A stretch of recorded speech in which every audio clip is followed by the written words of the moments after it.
Testing.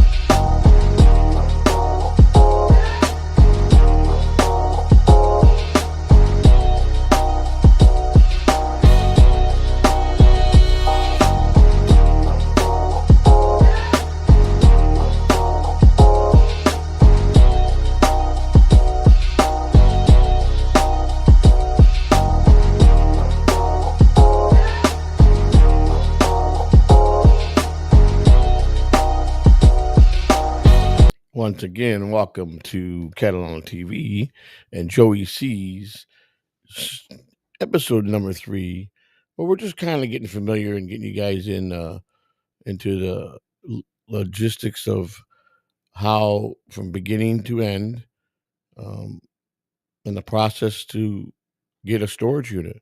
A lot of people are liking it. Um, you know, a wise man for the last couple years that I've been streaming he gives me a lot of good advice. A lot of times he I think he feels I just let it go in one ear and out the other, but he makes so much sense. I know people think that, Joey don't know the infamous for famous. Listen to me. I'm not famous, so I don't give a fuck. Okay. I just want to try to do a good product. But one thing that he's been pounding in my head, and he's been right from day one, is stick to what you know. It don't matter if you get people that hate it. The people that do love you will follow. When you do what you know, it's more believable. It's more, it's more entertaining, and that can't be. That is so much so true because I've been in the storage auction business. I bought plenty of storage units in my time. I know baseball very well, so those are things I know, and those are things that people that do enjoy it. I come out with my best shows. Now I tried something last night. I apologize if something wasn't working. First time I did it, so but some people that were real DM me and said, "Listen, I like laughing and busting balls and trolling as like anybody else, but it was really legitimately broken. It could have went well. It's fine." So anyhow, I should have been doing that anyhow because it's not for me because that was an excellent concept that should have been done by a funny person like a B Dabbler or you know what I'm talking about, or Cardiff. That concept would have been hilarious if they were doing it, which is where I get myself in trouble because I'm just trying. But if I don't have that funniness that needs to be for that type of show, it just does cause me nothing but pain and people messing with me. Now, I just got back to start deciding. Like I said, I last year I bought 1 or 2 storage units. I was just saw something I wanted, and mostly the reason I bought the second storage unit was I wanted a lot of the stuff that was in there. The first one, it took me about 9 to 10 months to get rid of. Got it very cheap, but I got rid of everything, but I wasn't ready at the time. Now, when I did this full time, I had a blast. I mean, if you couldn't go to work every day, or you sit in your office, you bid and you bid, and like I said, it's usually I start looking to get serious with a unit when it's down to 2 days. Now, they start about 10, 14 days out. Listen, you might as well just not even think about putting any bidding because you're just gonna throw money away. There's a lot of tricks to this, but there's a lot of, uh, there's a lot of honesty and dishonesty because we all can't say when people lose the storage units, and do the people that own the storage units or run it follow procedure 100%? Who knows? Do they go in there and do what they're supposed to do, or do they really go through the stuff and find something and take it? I don't know. If you're an average person and you're struggling and they're paying you $10, $12 an hour, and your boss says, okay, there's going to be 10 people losing their storage today. We got to go pull their locks, put our locks on it, and then take photos because tomorrow I can enter them in for online. And you open it up and you see something that's really valuable. As soon as you open it, are you going to be tempted to take it? Do I think it happens? Absolutely. Do I think there's a lot of honest people out there? Absolutely. Do I think there's a lot of honest people that still take it? Absolutely. So I started getting into the private guys that go out and buy bulk, they'll find out. They'll just crush everybody that's trying to bid on a unit at a certain place. So they'll see 12 units that are going auction. Instead of sitting there, let it play out, let's see, be fair. They'll just go in and say, listen, they'll throw a bunch of cash on the table. Just take them off the market. I'll buy them all. And then I'll even pay for the units. And then, like I said, then he goes through everything, takes all the valuable stuff out because he's already got like if it's comic books, he's got a comic book guy. If it's baseball cards, you got a baseball card. If it's antiques, he's got that. He's already set, so he knows what the valuable stuff he's going to take it to the special people. Then he makes up these lockers that make it look good, throws a few things in there, catch your eye, an illusion, and you never come out ahead of those. You get burned. You know, the only thing those are good for if you are a collector of certain things and they have things you want. Um, Even if you do this full time, you don't have to be. You can make this fun, even if it's really a job. I mean, I was reading someone in the chat today just now. It says something about baseball cards. Well, it's funny because I don't know what storage unit this was. I found this in a storage unit. It's called. This was a long time ago. Uh, it's called the AM's collection set baseball cards. The 20 home runs, 20 stolen base uh, leaders in Major League Baseball. So there's all the leaders that have 20. It's a 2020 club, so it's all the people that made the 2020 club. So you got guys like I don't know if you guys are who's baseball people, but these are some big names. Jesse Barfield, he was a pretty decent player. Kevin Bass, these are guys that broke this record. Kevin Bass. So I mean, I don't know what this worth. I'm just baseball guy, so I just kept them. I didn't even try to sell them. Don Baylor, I mean, he was a decent player. You got George Bell. I mean, he was all right. I mean, but some of these guys that were 2020 club, they weren't major stars, but they got. Well, here's a major star tainted, a major star that is tainted. This guy, this is the perfect example. Skinny Barry Bonds. When he went on steroids, it was with the Giants. His head was 5 times bigger than that. But I mean, that just goes to show you. Phil Bradley. I mean, he 2020 club, but I don't think he was really big. His career was, I don't know. He really did bang major league batting record. It looks like I don't probably not showing his whole career back here. Phil was the only American League rookie to bat over 300 in 1984, setting Mariners club record with 301 average in what does it say in the initial campaign. Phil number 21 stolen bases in 1984 set another Seattle team standard. His 105 on base percentage ranked second in all. All right, so Seattle Mariners are a very low market team.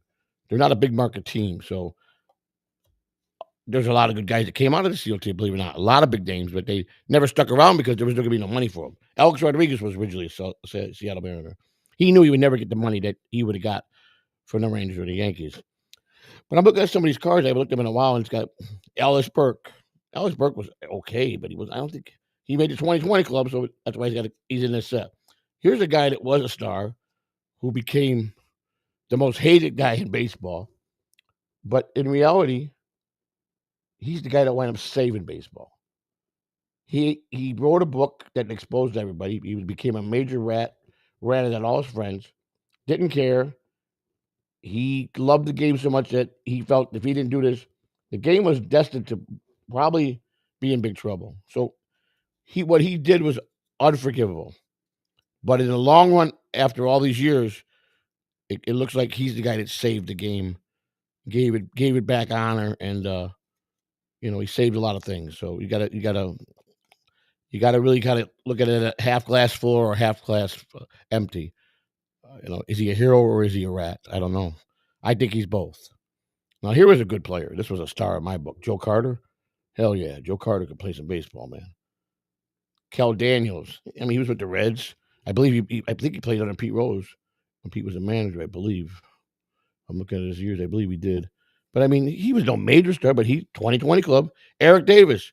Eric Davis was a big name, 2020 club, but none of these guys I don't think are in the Hall of Fame that I recall. Not a lot of them. Maybe 6 or 7 of them. You got Mike Davis, 2020 club with the Dodgers. Now here's a Hall of Famer and a great player, and a good friend, Andre Dawson. That was the guy that played a great guy, great personality. Kirk Gibson. We all know what Kirk Gibson does. Everybody remember Kirk Gibson, the famous come off the bench home running, where he was messed up. He was on the just come out of DL. He could barely walk, and he hit that home run, and he was running around the bases, and he was he was doing that, and the Dodgers made history. Pedro Guerrero was a great player, third baseman. I got a great Pedro Guerrero story, and we're going to look at some stories tonight. And I think I might have found some interesting ones today. I got a couple that I really think look good, and I think you're going to like them. But when the guys, I forgot who was in the chat that said something about the baseball cards. I went over to my little box that I had, and I go, he's ready. Let's be cool. So Run D, oh Run D, yeah, I like that. Thanks, Coca. Yeah, I get it with the hat and everything. Yeah, I get it. Um, and then who was it that said it? Sunny Lightning said, they have a concept where you can pay for a pack to open and then you share it with the one. Yeah, I mean, so I went right. I said, don't I got a pack of baseball cards I did found in an old storage unit, and it happened to be. Yeah, I remember this, and I never even bothered to see if there's any value to these because one, it's not this brand company it's made by Tops, but it's not. Tops at one time was the biggest and only baseball card that you could buy. Then you got Don Russ, and then you got that was the other one, Fleer.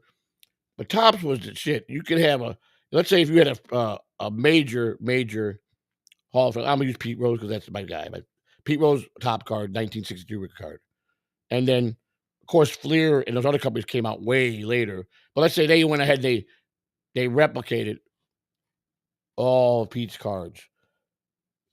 It's one that's going to be worth nowhere, not even a tenth of what his rookie card is Tops. And even when they became big, they still were less value for the same player. Now, I don't know if you guys. Here's a question I can ask you: is a baseball card more valuable if it's signed by a player or less valuable? Does anybody know what do you think that answer is? It's it's a catch-22 question.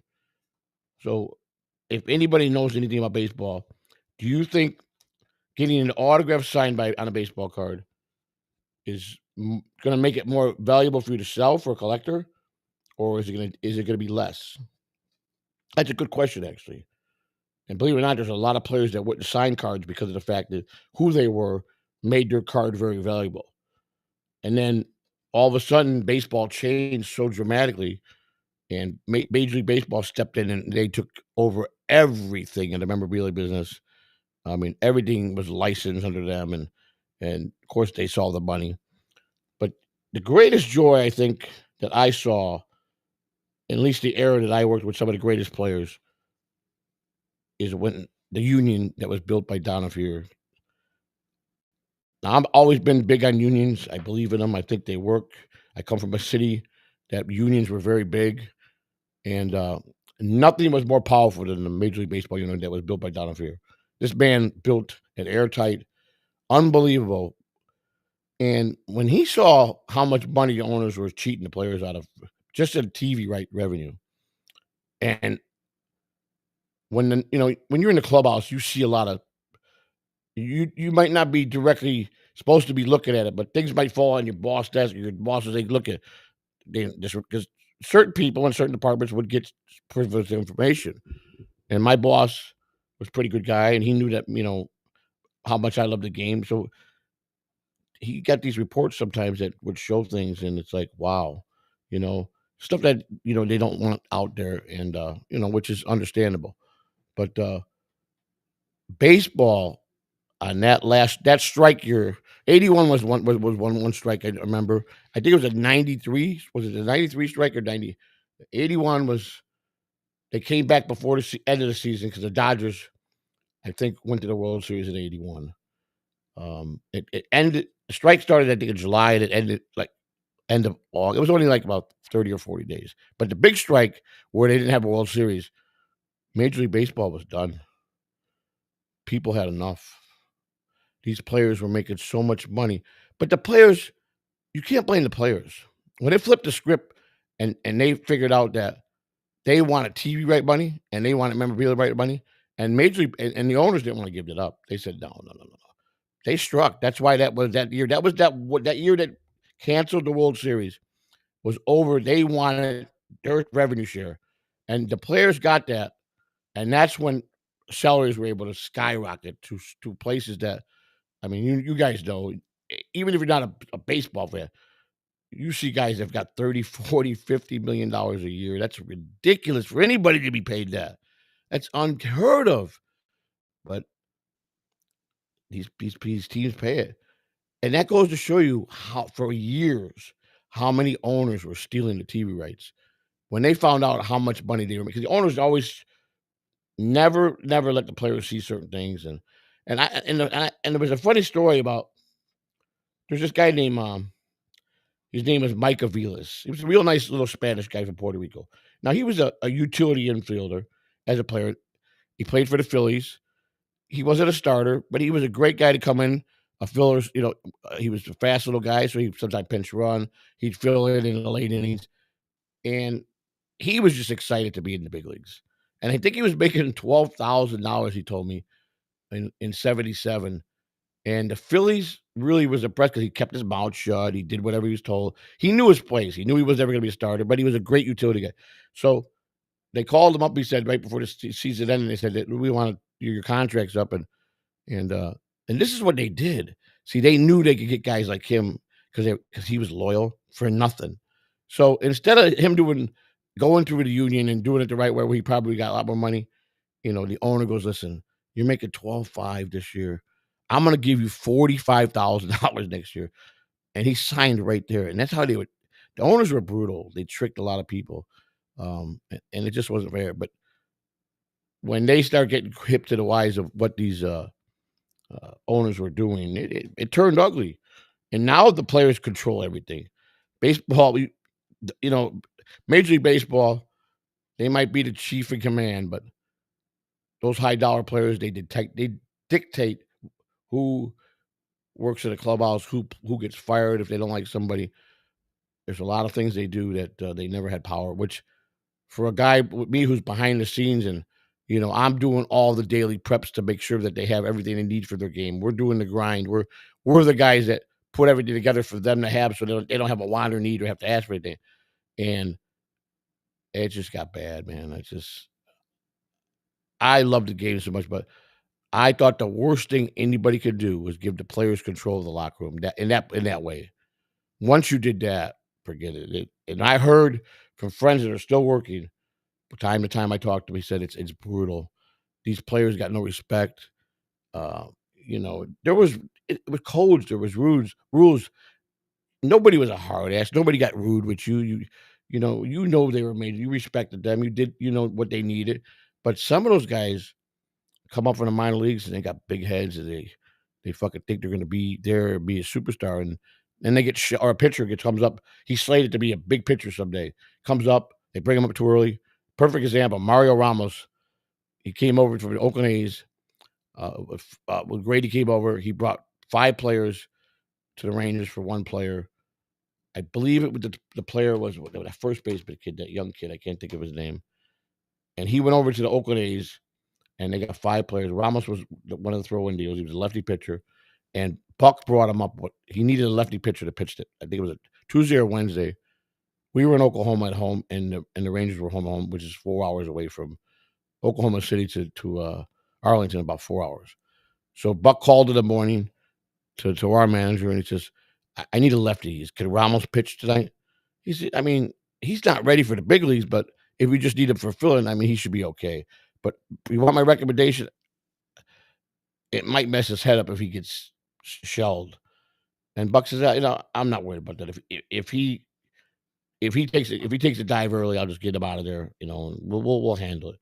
So calls the kid at his apartment, get over to the ballpark. Joe's waiting for you, packed up, got your stuff packed. You're going up the big leagues to pitch tonight. So he gets there, and I drive him to the airport and wish him good luck. And he went up to the big leagues, and woo, he learned real quick what major league hitters are. They smacked him around for wow. I mean, they beat him bad. He got sent down to the very that evening, of course, he was back down. Buck was not impressed. He never went back to the big leagues ever. and he should have been a player that would have been in a starting rotation for at least, if he stayed healthy, 5, 10 years. But they brought him up too soon, and then he got that shell shock, and that was it. So, like I'm saying, baseball cards, comic books, those are great finds. Um, you got your ordinary lockers. People think, "Well, that's common locker. It's just someone's house." Okay, yeah, but common lockers. If you want to take the time to do flea markets or stuff like that, it's fun. Let me just double check to make sure I got nothing coming in here. By the way, Super Tips is working as always. You guys know that it's working fine. Trying to get the memberships. We're getting back up there. We're at 150 memberships. I don't know. That's one thing I've been blessed in. People keep my channel going with memberships. I'm so grateful for that. And my goal is to get back to where it was. Um, just a little FYI with Lou. It was my fault for Friday. I forgot we had a lot of stuff to do shopping because we had a grandkid's birthday party today, and I did it for my phone, and I forgot to tell Lou that I was doing it for my phone, and he sent me a message, "Are we doing a show today?" And I go, "Damn it, I forgot." I thought we're just busy that day. So he said, "Okay, I'll see you Monday." I mean, Lou, him and Cupcake got some great shows going.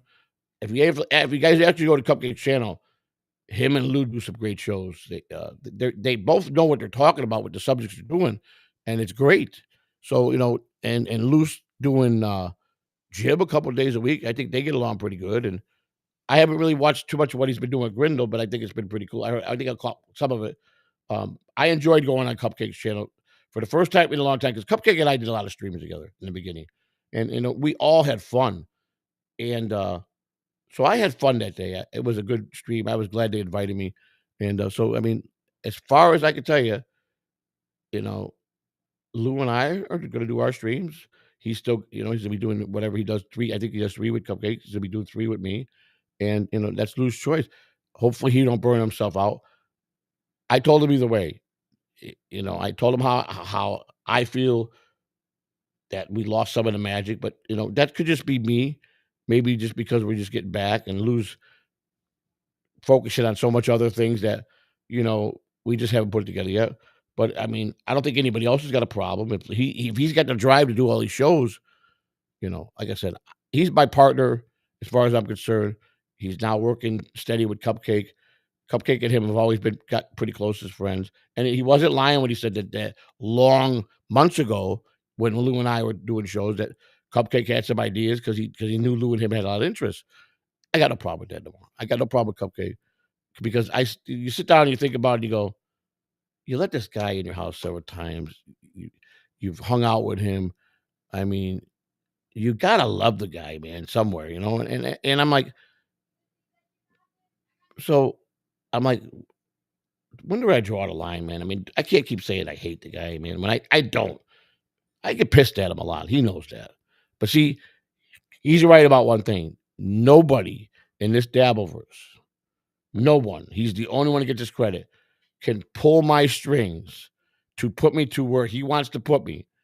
Or he saved me a couple times when we were bombing, and he came in at the right time, and he knows he's good at that. And then he goes, "You can thank me after the game for the good show that turned out to be a good show because I lit your fire."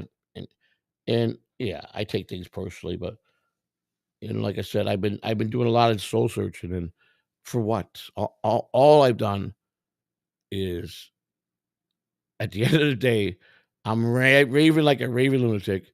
I wind up with a headache. I wind up fucking with heartbeat rate too fast, high blood pressure, and everybody else just walks away laughing. And I'm like, I gotta draw the line for myself. So give me a couple more minutes. We're gonna jump over to the storage. I was looking today. I think they're gonna be interesting. But so I told you guys I started the Zepbound. I think I showed you guys yesterday when it comes in the box. And the doctor told me, I asked him a little bit. I was curious, what does it work? So it's one injection every week. This is the box. You know, I think as long as the program, very expensive. So when insurance companies will reject it always first. We fought hard to get it. You have to have certain things to get it, and they got it. I just got a call today. My vitamin B12 shots they approved. They're ready. I picked those up tomorrow. So slowly but surely, I got one more left to get approved, and I'll have everything that I need to put back into my body to get my everything working properly. So he told me, he said, when you get the first injection, he goes, maybe the next day you might still want to eat a lot. Second day, you're gonna lose your appetite. So I woke up and 'cause I did it Thursday and today's Saturday, and I go, my wife goes, "Are you hungry?" I go, "I'm not." I could eat some, but not a lot. So I had a little couple things, very small minimum. And about 10 minutes later, I'm getting ready to go take a shower, and she hears me like choking. And I go, I was throwing up. It's when I start putting things that my body's not going to agree because of this, I'm going to just heave it up. Dinner tonight at my daughter's with my grandkids. Now, me normally pizza, they had three big pizzas. I would have ate four big pieces. I couldn't even finish one piece, and I told my daughter, I can't do it. The craving was gone. If I would have pushed myself, I would have threw that up. So he told me this is going to happen, and this is how I think that process works. Um, he says after the third shot, I probably will be 20 pounds heavier. So I weighed in today. I'm at 244. I'll be honest with you, without kidding.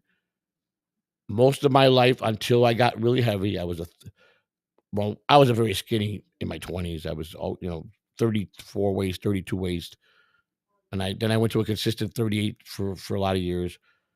But last year, I peaked at a 54 waist, and I couldn't fit in no clothes. I was fucking miserable, and I would take it out on everybody that was in my way. I was a miser It's so miserable. I'd go in the bathroom and turn the fucking light off. I don't wanna look at myself. And I kept you guys been with me through this, and I tried. I did the walk and talks. I gave it a try. I did it. I did it for a couple months, but I always packed it in because I was so still depressed and still my mind was fucked up that my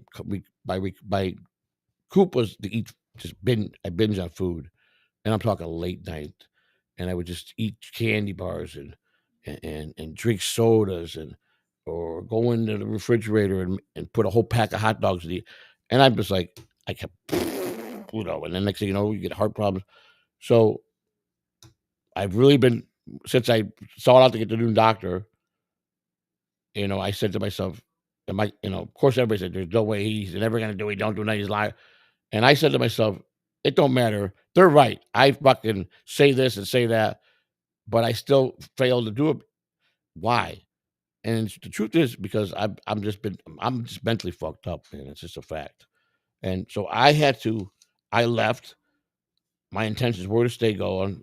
I didn't know how the channels would work, and then I started putting shorts up. But I missed. I'm not gonna lie, I missed it. But I really wasn't wanting to come back streaming full time like Lou was ready after a month, and I wasn't. But I learned that no matter what I do, if my mind ain't right, I'm not gonna program myself to lose any weight. It's not gonna work.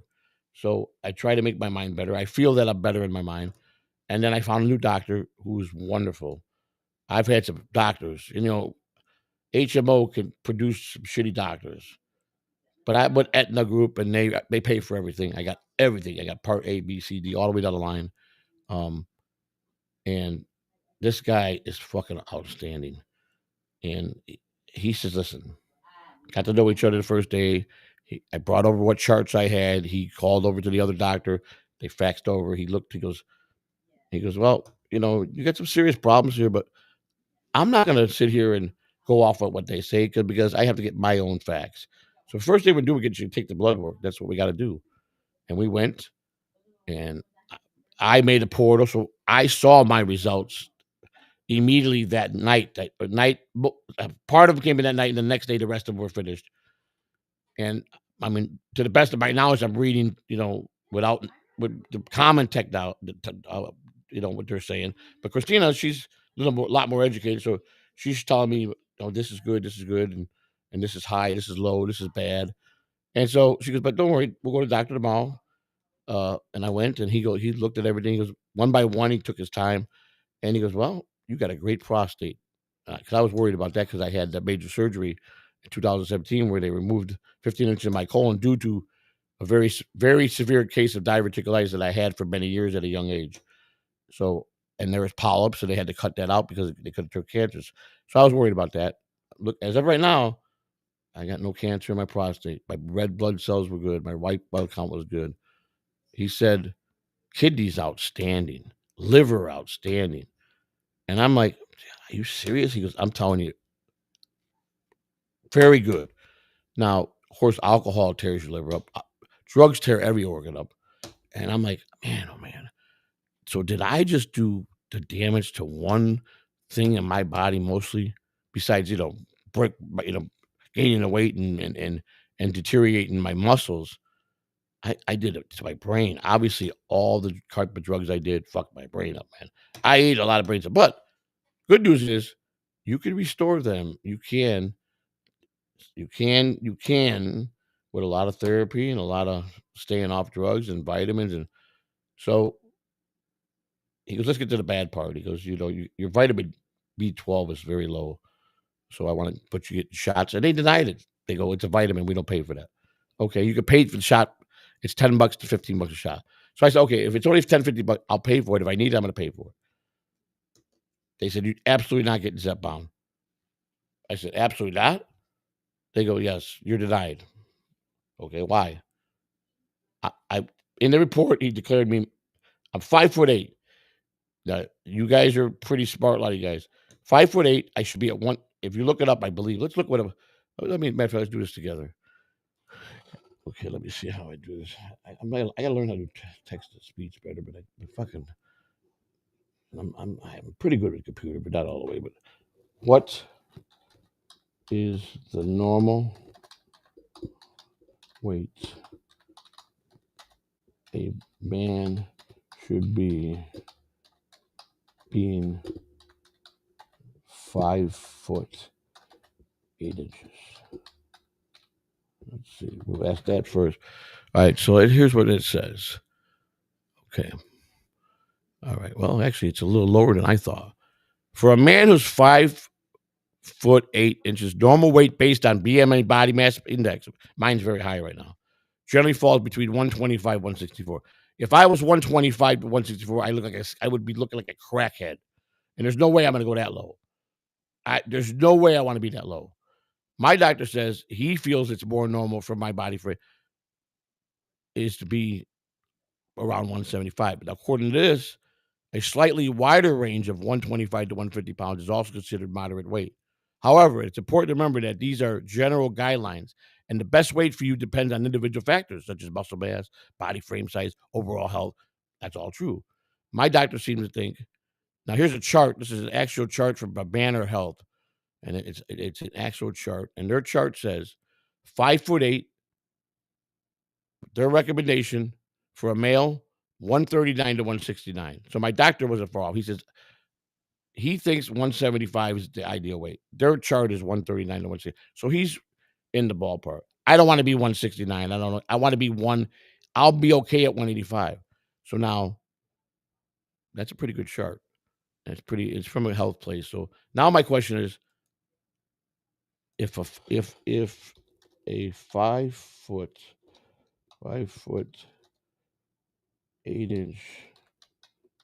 the fuck?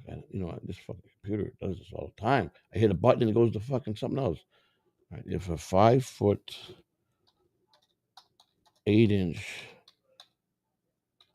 man is 247 pounds, is he considered obese?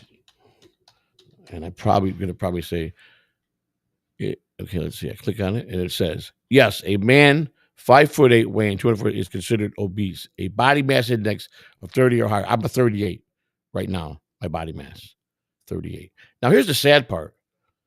My doctor goes, you're not really fat in your legs. You're not fat too bad in your face. You're not fat in your hands outside of the normal water retention that you're on. And you're not really big arms. It's all here. And I think a lot of you can relate to that. Because I met a lot of guys that are bigger than me and they're skinny everywhere else. So, but I tell you what, do you guys know what's killing everybody in this world? And I'm being serious here. It's the foods we eat, we buy for the grocery stores, all the processed stuff and all the chemicals they spray on all these foods, or how to keep it a shelf life, the preservatives they put in. That's what's killing everybody. There's a reason why God gave certain things on this earth for us to have that is healthy for you. And that's a bottom line. That's a fact. That's the main cause of what kills people, just like nicotine. And the government lets every one of these corporations, as long as they're being donations and supporting this guy, and they get on the hill and they get whatever they want. That's what's killing America. That's my opinion. I think some of you agree. So the nutshell, so we get right to the storage now, is Zepbound. On the first injection, uh, I feel it, and I don't have no desire to eat lots of food. I eat very minimal today. I'm very impressed to see when I take the shot next Thursday and a week after that. He claims by the third shot I should have dropped 20 pounds for sure. So if that's the case, I was at 244 this morning. If I could be 224 in 2 weeks, I'm gonna be jumping around. I'm gonna be a very happy man. Still be gonna be overweight, but if I could be 224, that's gonna be a very big victory for me because I've had no desire to follow through. I gave up. I just fucking gave up and I did it to myself, fighting with people and letting them get to me, and all everything. So that's what happened. I mean, that's just in a nutshell. That I don't blame nobody. At the end of the day, no matter how much people say I rant and I rage, I do this, I do that. I know my faults. I know that it's me. I know that I am my own worst nightmare. We don't have a large crowd tonight, and I don't know if people are just they don't care about this or they just really done with me. I don't know. I made a lot of enemies. I tried to make amends with a lot of people. Hey, I just don't feel if they want to. If trolling is fine and busting balls, because Cupcake, he's explained to me pretty good about there's a difference, and he's right. He's never attacked my children. He's never attacked. He's been kind to my family. And he just likes to rip on me. I think he secretly loves me. I really do. And you know what? You know, if I was that way, I could see falling in love with him. You know what I'm saying? He's a lovable, tubby guy. You know what I'm saying? So if you're listening, Cupcake, don't get no ideas. Please don't get like Lou, get like the AI. Some of the people said, that Lou and I were in love. Don't get like that.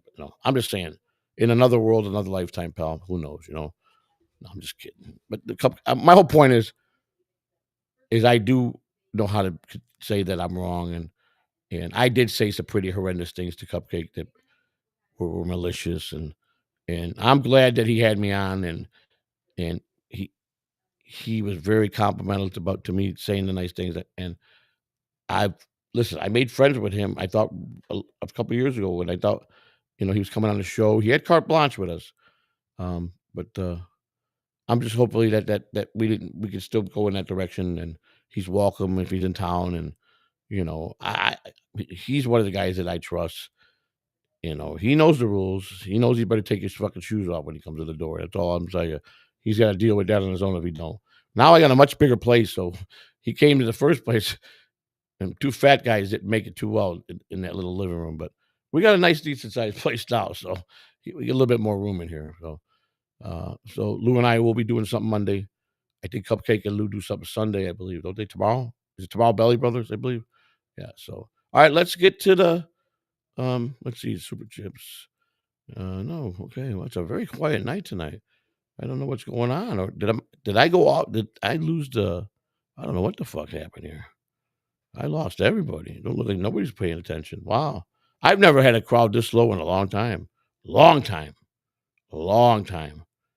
But aim for lower, settle for less. Yes, very true. Uh Box of the injections. This is a warning box. Warning Zepbound carries a box warning from FDA, which is most serious type of warning indicated potential risk of every medicine that anybody gets prescribed has written on every bottle of all the risks that it could do to you. That's standard. Everybody that I've talked to, every place my doctor put me to where they talk about this and people have, they chat rooms. Everybody that I've talked to was positive about this. Now there has he was telling me he's taking care of a couple. The wife is working beautiful, the husband is eating worse than he ever did. It's not guaranteed to work for everybody, but it's working for me. I'm telling you, I don't want to binge. It's like I don't have to worry about wanting to go eat after I stream. I'll drink some water. I could have something light, but it'll be maybe I'll have a little salad. Maybe I'll have a little salad. Maybe I'll just take some lettuce and cut up some onions and make a little small salad if I feel I need something. But I'm okay. I really don't feel hungry at all, and I'm gonna see. I don't think it's gonna fail. I think I'm finally gonna do that, and I think it's gonna bring back me to be happy. I'm gonna feel good about myself. It's gonna be mean. I'm gonna be less meaner. I'm not gonna be lashing out so much. I'm gonna have more fun again. So I mean, that's just how I feel. My BMI is very high, 36, 38, I think it is. We got to bring that down. So we're gonna. All right. So that being said, I said you guys. No. Okay. Very good. All right. Let's see what's happening. I don't. I'm Leaving Mux is not that difficult now that I'm back familiar with it. So I now I'm getting to understand and I'm getting to see it. And Lou's the one that told me how to do it. Before we were like we couldn't find how to do the super chat. Cardiff told me how to set up the super tip. If you are a streamer and you get ability to have super tips, use EasyMux. Don't use OBS. It is so easy. All you do is put the link you're supposed to put that'll bring them up. You don't got to worry about setting nothing else. It automatically does it through EasyMux. It's OBS is so fucking complicated. It gives you a lot of problems. Well, at least it gave me a lot of problems, I should say. But EasyMux, Cardiff said it when he said it. It's so easy. He says, "Listen, I got to go. This is what you do." He goes, "You should be able to figure it out what I told you," and I did, and it's been working ever since. So I've been cool with that. All right, so I found a couple storage units. I think you guys are going to be interested in, and you guys let me know. Um, so let's get to the cut of the chase because, to me, again, it's only my opinion. I like doing it this way. You're at home. You got to be out face to face with anybody, getting in fights and bidding wars. You sit here, nobody's here with you. You see how many people are bidding. You see how many people, if the pictures are right, you can get in there. You can see some stuff. Sometimes you got to question how come that one item is sticking out or it was outside the box. And that's when you go to question. Did the people that run the facility, the people that rented it owe so much money that they went through to find what they thought might be something to catch because they want to recover as much money.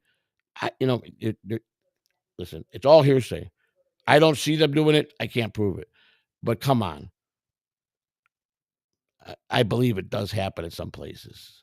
And unfortunately, it's like I was saying yesterday. How many very rich, exclusive neighborhoods? I'm talking with multimillionaires live actually put stuff in storage.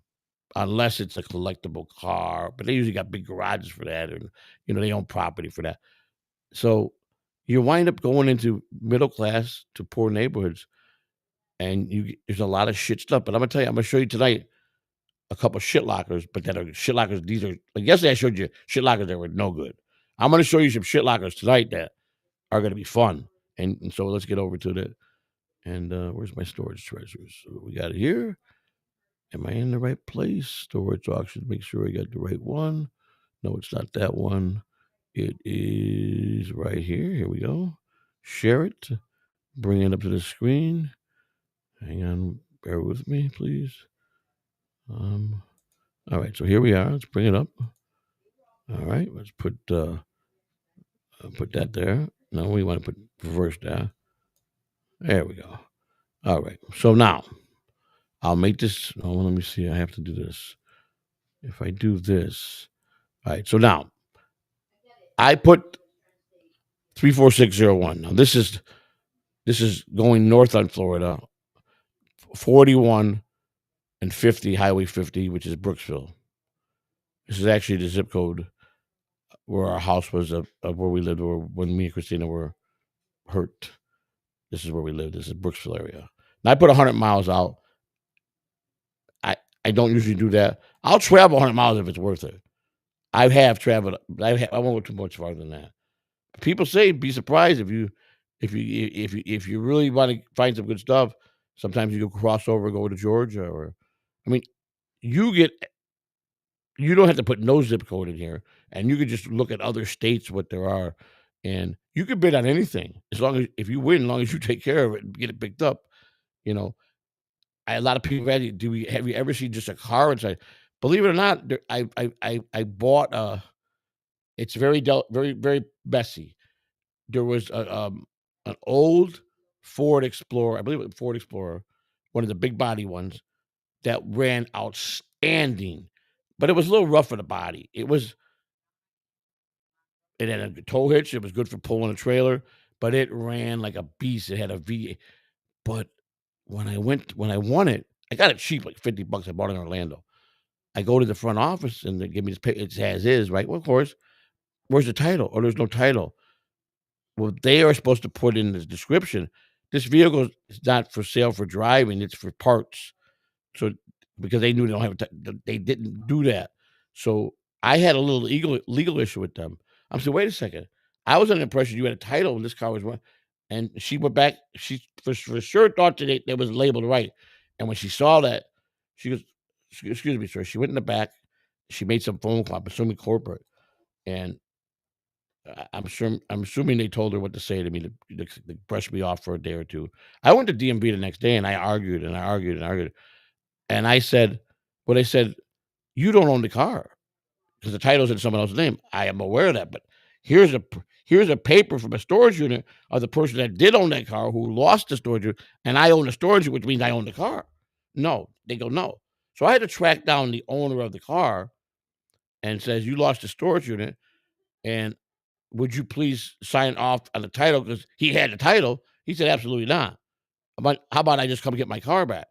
And I'm like, you legally, he might have been able to get it because he had the title, but then I was also on the legal side because I bought what he lost, and I went back and forth, back and forth, back and forth. I had so many trips to DMV. Nutshell, never got a title. And so I drove it when like if I needed to move stuff around close to the neighborhood. I drove without a plate. I got pulled over so many times, and I told him, I said, "Well, you know what? The state won't give me the title. Here's the paper that I bought at one storage unit." He goes, "This is like," I go, "This has been going on for a year." And I had some cops would laugh and say, "I'm not gonna jam you up." I've had a couple say, "You can't drive a vehicle in the state of Florida." Okay, yeah, I know that. I know that. I know the law. So you want to impound the vehicle? I'm gonna give you a ticket. Where do you live? I go, right down that road. Park it. All right. So okay, I'll park it for the day. But when you wanted to use it, I drove it. I don't care because again, getting arrested is one thing. Getting charged is a second thing. Getting convicted is a whole new ballgame. Getting a ticket is one thing. Going to court to see if they're going to get you to pay that ticket or if you're going to find some loophole to beat it. There's always a loophole for something.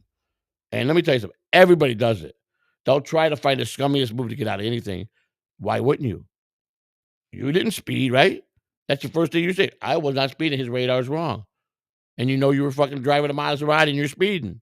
But you're going to go in court and lie your ass off. So you're a criminal, just like me, right? No, I'm a businessman and I would never do what you do. You know, some guy wrote me today.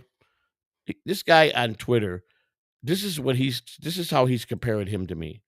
This guy is Skull. He's so fucking delusional. This I wanted to point out. If I could find what he said.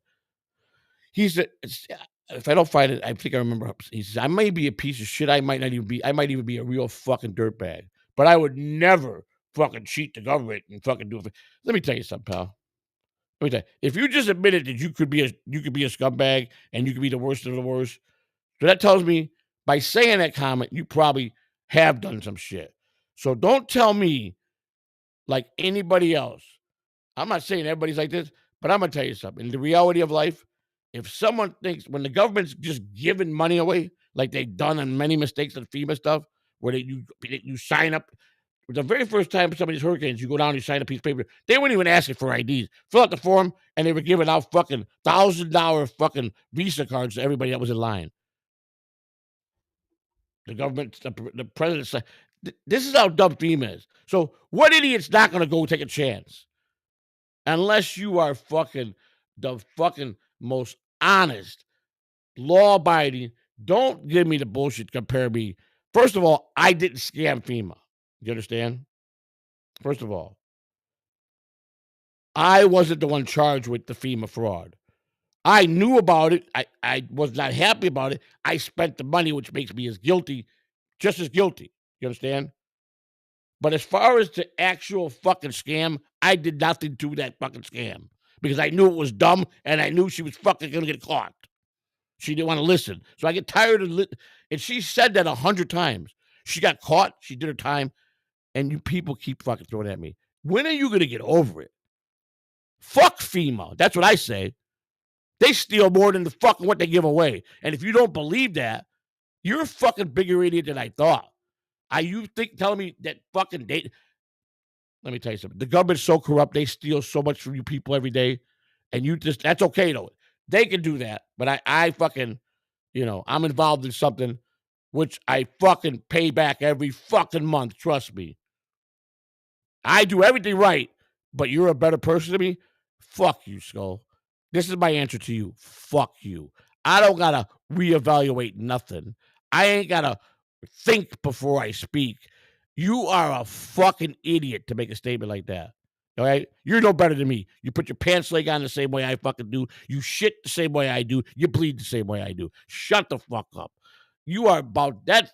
You became my all-time dumbest motherfucker I ever had in the chat room by making the statements you made today on fucking Twitter. You're fucking dumb.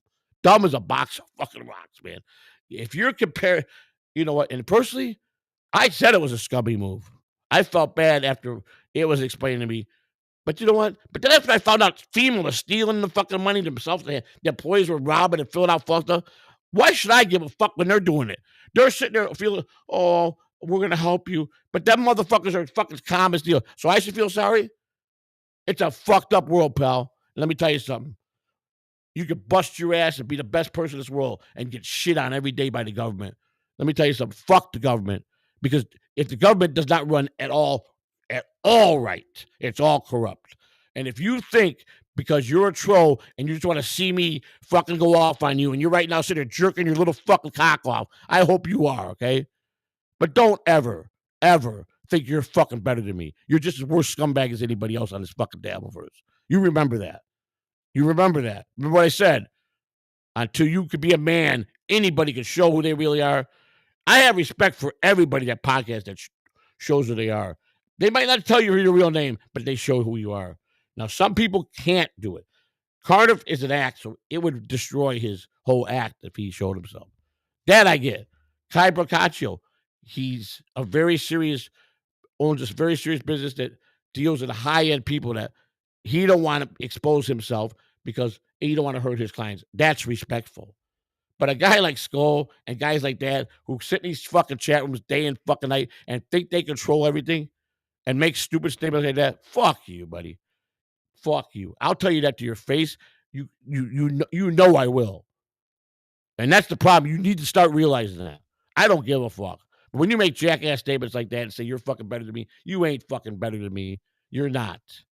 Okay? And fuck FEMA. When FEMA didn't give a fuck about stealing the money from the people, I should give a fuck about it the way the government steals.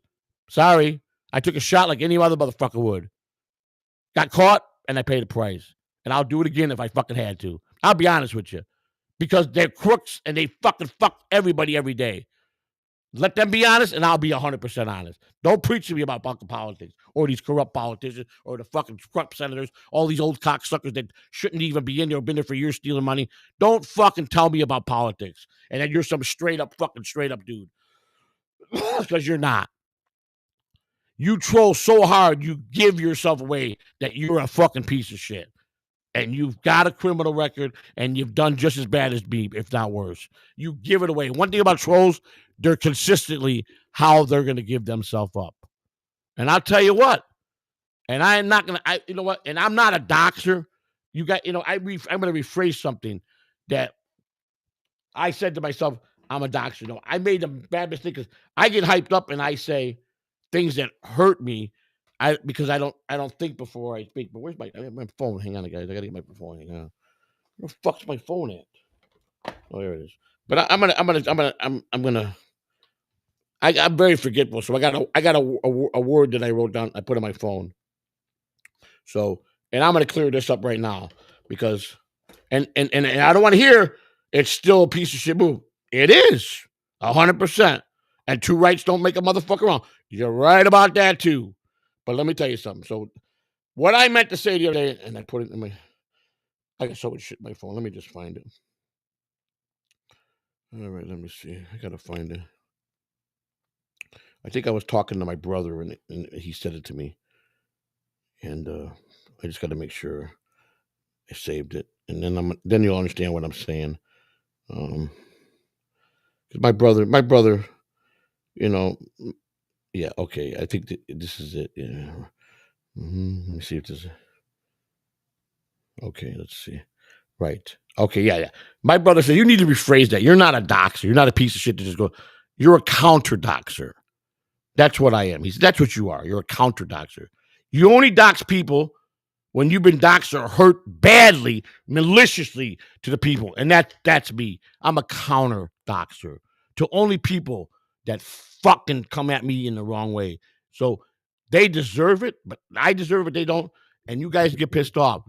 That's the only time. Now, let me tell you something. I'm going to make the statement and I'm not going to talk about it. I'm not going to ever say his name. I'm never going to say that I give him props because he's lived right under my fucking nose this whole time. I know who is the person that started Catalano Network. I know his real name. And believe it or not, he lives in the same county as me. And that's it. Good for you. You've trolled me perfectly, pal. Props to you. I got no problem with you. Never be spoke up again. But he knows now I know who he is. And I made sure I told him that. And that's it. It's done. It's done. You do what you have to do to me. You good luck with the channel. But just remember, if you don't give me props, and you don't have to expose yourself, but if you don't put a message out, say he did find out who I was, I deserve that much, and I'll never mention who you are. But I tell you what, pretty fucking slick. I'm going to tell you that right now. Pretty slick. But see, here's the thing: when you're a righteous man, the truth will bounce back to you eventually. You did exactly what I knew because trolls are predictable. I left. You forgot about me. I was off the radar. So you weren't thinking about, oh, he's on, let's get on, let's get the channel up. You got relaxed. I come back, you were getting a little more friendlier, and you made the mistake that I wrote down in my book 4 months ago. This is how I'll find out who he is. You played that hand exactly the way I said you would. Not because you're dumb, because you totally, I was really out of your zone at that point. So now you're just watching to see how stupid my show is, or just to get a laugh. You forgot about your channel and the troll what your goal was, and you fucking gave it away. And I fucking caught it, and I said, "Fucking what?" I slapped myself because as close as this motherfucker lives to me, he's a genius. God, kudos to you, pal. Kudos to you. Great job. And I wish you nothing but the best of luck. And I'll never speak about it again. But sorry, pal. I couldn't resist to hit you up today to let you know that I did know. I figured out who you were. So, and I don't know if he responded because I looked at my email. So, and I'm not here to hurt him. I will never tell anybody anything. It's not my business to do that because all he did was steal my content. Never fucking did anything with it. He never. He knew the channel was bullshit. He knew that he broke every term of service. I don't think he cared about that. I think he cared. He laughed every day that I got riled up. I think that was his goal. He accomplished it. He got me. Kudos to him. The worst part is the motherfucker is so close. He's good. I could have dinner with the motherfucker every night. And that is the part that I fucking was bad about. But you know what? I respect him as a man now. So, and do as you want to do, pal. Nothing I could do no more. But now to me, it's over. I've accomplished what I wanted in that project. So now it doesn't matter because now it's not going to be funny no more because I know who you are. So thank you though, and I hope you stay a fan and hope you see that I'm trying to be a better person, especially with the chat room, and I'm being sincere. I hope that at least, who knows, we might become good friends. We might become, maybe we'll do a show together. Who knows what could happen down the future? I don't know, but all I ever ask is people to be fair. If you're gonna troll me, or you're gonna hurt me and try to come at me, be a man, be a woman, and just tell me, come face to face and be correct. It don't always have to be a fist fight. I'm not gonna go out there and rip someone's head off. I'm reasonable. I can sit down and have lunch. I can sit down and have a drink, not a hard drink, but I could go take a walk and do a stream, and you could be part of my walk and talk, and we can I could do all that. I can be civil. All I asked was everybody to be fair. What a lot of people that started out being funny, they took it to a level that they shouldn't have done. And I promise you, I remain to say, most of you people would have done the same thing I did if it was attacked the way that I was attacked. But I just had to say that tonight. I couldn't resist because it's like I was smiling all day because it's over for me. It's over. I'm not fucking, there's no more paranoia there. But you're fucking good. I give you that. You made the mistake, not me. And I knew you would. I don't care. You probably, if you're a rocket scientist, and you might be the smartest guy in the world, but you're predictable. Most trolls are. And I know, because I know the art of war and the streets, that you would make the one simple mistake you made, and you did it probably not even realize you did it. I don't even know after I message you if you still realize how what you did. And you can't lie. You got relaxed and really I wasn't part of your radar anymore because you felt I was done and you were just gonna fuck with me a little bit. But then then you came and you said, I could be reasonable, I could be a man, we can sit down, let's do this. And then I said, at that when you sent me that one, I was gonna say, okay. And I waited a little while and I'm eating here and I'm sitting here last night after the show and I go, I just can't resist. I can't help myself. But I'm not gonna ever mention his real name. I'm never gonna hurt the guy. But I'm a private conversation. I mean, maybe he'll get a kick out of it. Maybe he'll be saying, well, it took you long enough or so. You know what I'm saying? But he's safe. You're safe, buddy. I'm a counter doxer. People that fuck with me badly, I'll fuck with them. Whether anybody likes that or not, I'll never change that. But I'm not a doxer. So I just had to rephrase that. So when you address it, remember, I'm a counter doxer to people that are very maliciously come after me. All right. And that's the truth. But anybody, like, listen, Cupcake even said it. He knows a lot about me. I would never do that to him. He's a family man. He's got sons. He works hard. He does a lot of good things. I mean, I got a lot of respect for people that deliver across the country. Truck drivers, you got to have a lot of respect for. Without them, their movement, nothing gets done in this country. No movement, you get nothing. They are still so strong and important to this world. You got to respect him. And he does that grind every fucking day, man. This motherfucker be in Miami on Monday. Call you on fucking Tuesday night. Where you at? I'm in fucking Alaska. This motherfucker that balls out. I'm just making an example. But that's Cupcake. I'm in a blizzard. I just drove through a fucking blizzard. I left Florida sunny. I fucking made it. I'm in a blizzard. And I'm fucking over in Minnesota. And I'm here in fucking 12 hours. And that's Cupcake. Because he just grinds. He fucking is one fast motherfucker on that road. I don't know if he gets a lot of sleep or if he does, but he sure making good money, and he should, because without people like him, stuff don't get delivered. So, and yeah, why am I blowing Cupcake today? Cupcake, is there something special today about you that I forgot about? Oh, your birthday already passed, which is a couple weeks ago. That's right. All right, so this is a birthday present. I'm blowing you for here's my other birthday present here. I'll give it to you as a birthday present. I hope you accept that. I'm just trying to have a good time So let's go here. Now here, look at this first one. If we could see now where we at, we're in the 34601 area code, which is North Florida, Brooksville, Spring Hill area. This closes in one day, 11 hours, 2 minutes and 11 seconds. CubeSmart, they're pretty legit storage place. It's a Kissimmee, which is next to Orlando, Florida, Disney World. It's a 10 by 15. It's a pretty big size. It says it's had bed frame boxes, couches, sofa, dresser, lamps, mattress, bedding, and shelf. You want to know why it's so high? Because it's perfectly packed. You know this is very expensive stuff.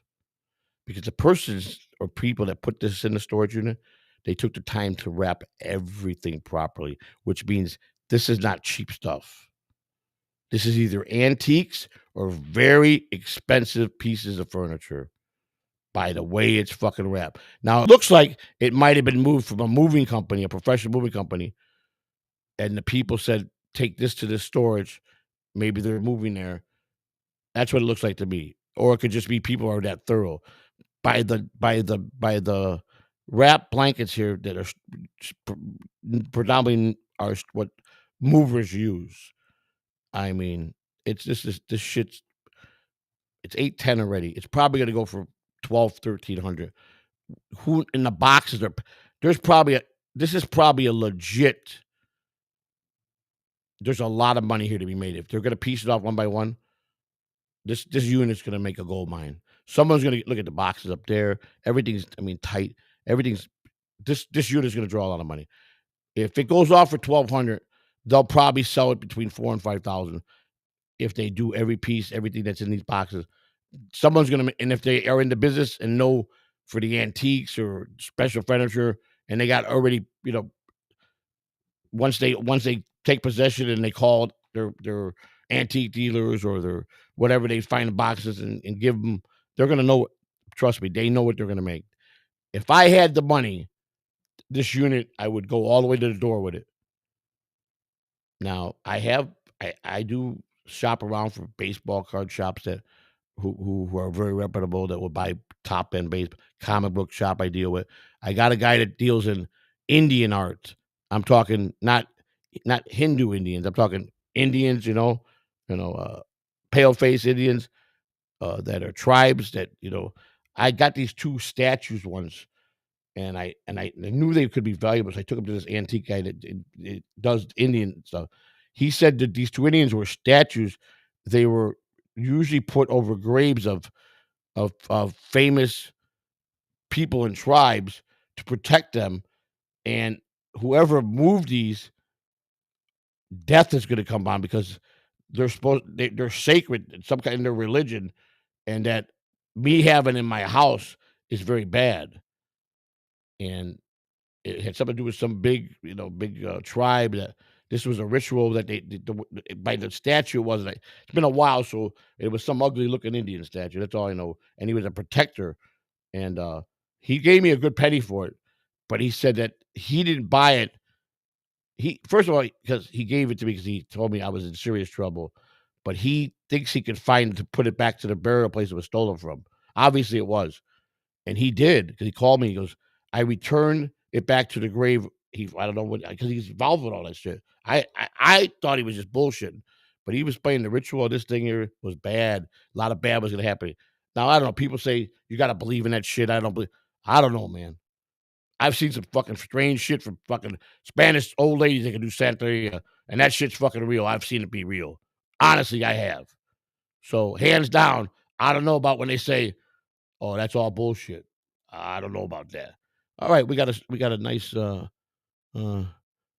bad in viewers because I'm not on. What you knew you accept, he says. I just gave you props, TCN. I accept. I said I blessed you. I thanked you. I'm not being an asshole no more. I've got my closure. Paid him a good amount. Fuck your steak dinner. I need to be paid more, asshole. Wait, so wait, I'll say this again. I'm gonna read this. He just put it to me. I just complimented you and said, I'm at peace with you and I wish you nothing but the best. And I complimented you. Okay. But if you think that you're the reason why I get fucking views, you're nuts now because you did nothing. Everything you did was just take, copy, and paste and broke every. If you were monetized, your channel would have been gone by YouTube. You don't do nothing. You don't talk over. You're not transformative. Nothing. You're breaking every tube of service. I took it down and I could have kept it going. You would have never got it back. But I gave it back because I just did. And now I'm complimenting you and saying, great joke. You did a great job. And now you want to send this super. That's fine. You're just hurt because I know who you are now. And again, I'm a counter doxer. So if you want to go at me maliciously, now I'm telling you not to do it because that's going to be bad for you, not me. So I want to be your friend. I just said we might work together. So I'm reading this here. So he's getting hot headed because he's pissed off because I know who he is, and that's typical. He's mad because I figured out who he is. Wow. So who's the baby? Me? You know who I am? I told you part of the deal. If we're gonna work together, you got to tell me who you are. I just already knew. I wanted to see if you were gonna troll me some more, if you were gonna lie. Obviously, I hit a nerve. Oh boy, how does it feel? I'll never talk bad about you, and I'll never do anything to hurt you if you don't fuck with me. I promise that. I'm not like that. I'm a counter doctor, not a guy that just wants to hurt you. And don't don't think you bring any views. You don't. Every once in a while I'll have a bad night. But I do an hour show and my average is 3, 5, 6, 700. Sometimes more if it's really explosive. I don't care about that anymore. I'm just trying to get back into storage buying and share it with you guys. So you are blessed by me. I signed you off because I'm content. It's over because know who you are now. So there's nothing more I'm going to worry about coming from you. And if you get stupid, then you're going to just fuck yourself. And that's a fact. And I don't want to do that. I'm telling you, good job. I'm even consider doing something with you in the future. You want to sit down, you say, and you want to send this kind of super tip? It's cool. Don't be hating because today you lost and I won and you're pissed about that. You can't win every day, pal. Just like I can't win every fucking day. So take the L and take that I'm being classy here and I will not expose who you are. I won't. So here we go. And that's on the soul of my children. This Unless you show is fucking doing try to bad fuck in me into viewers it. because I'm not on. What you need is to accept TCN as a fan channel. I said it from day one that you need to work with them, maybe if you pay them better than me. Pay them a good amount. Fuck your steak dinner. I need to be paid more, asshole. I told you I'm better than you at everything. I was working with TCN behind the scenes. I hired Tampa Tammy. You did? Yeah. And I believe that about as much as I believe that my mother just passed away. Good try, though. You're going to continue thinking that. I can't believe you. I thought you'd be more humble than this. I really did. So Lou wants no part of you. Lou had no part of this channel, your channel. Your channel's not nothing no more. If I know who you are, it's over. Done. Ball game over. How you handle it for the future is all in your ball. You're the smart one. You're the brainiac. You're the one that pulled off the ultimate fucking ball busting fucking troll. But you thought you'd never get caught. And you want to know why you got caught? Because you made the mistake, not me. Take the loss, buddy. Thank you for the $5. Appreciate it. I'm being as humble as I can be here, and I'm gloating a little bit because it's a good day for me. You know, you're slick. I got to give you that. You played your cards good. Good job, man. Good fucking job, pal. And you know what? No hard feelings on my part. Trust me on that. All right, what's going on here? Why is my picture staying here? Because I got to do this. There we go. You like me? You like my brother here, my Afro brother here? He's cool, ain't he? All right, let's get back to the storage because let's get into why this. Well, we already saw how Raptor was. That a gold mine. If any of you people that live in Florida and you got the money and you're interested in this, I don't have to have nothing to do with it. I would make an account. I would wait to the last hour of the auction. Trust me on this. I got pretty good at this. The last hour, let's say it's 1,000, go 1,010. Don't touch it until it gets down to the last 5 minutes. See how it plays. When it gets to the last 5 minutes, you don't see nothing, nobody do nothing, and your bid's going. If it ends, you win. But I got a feeling at 4 or 3 minutes, someone's going to go up.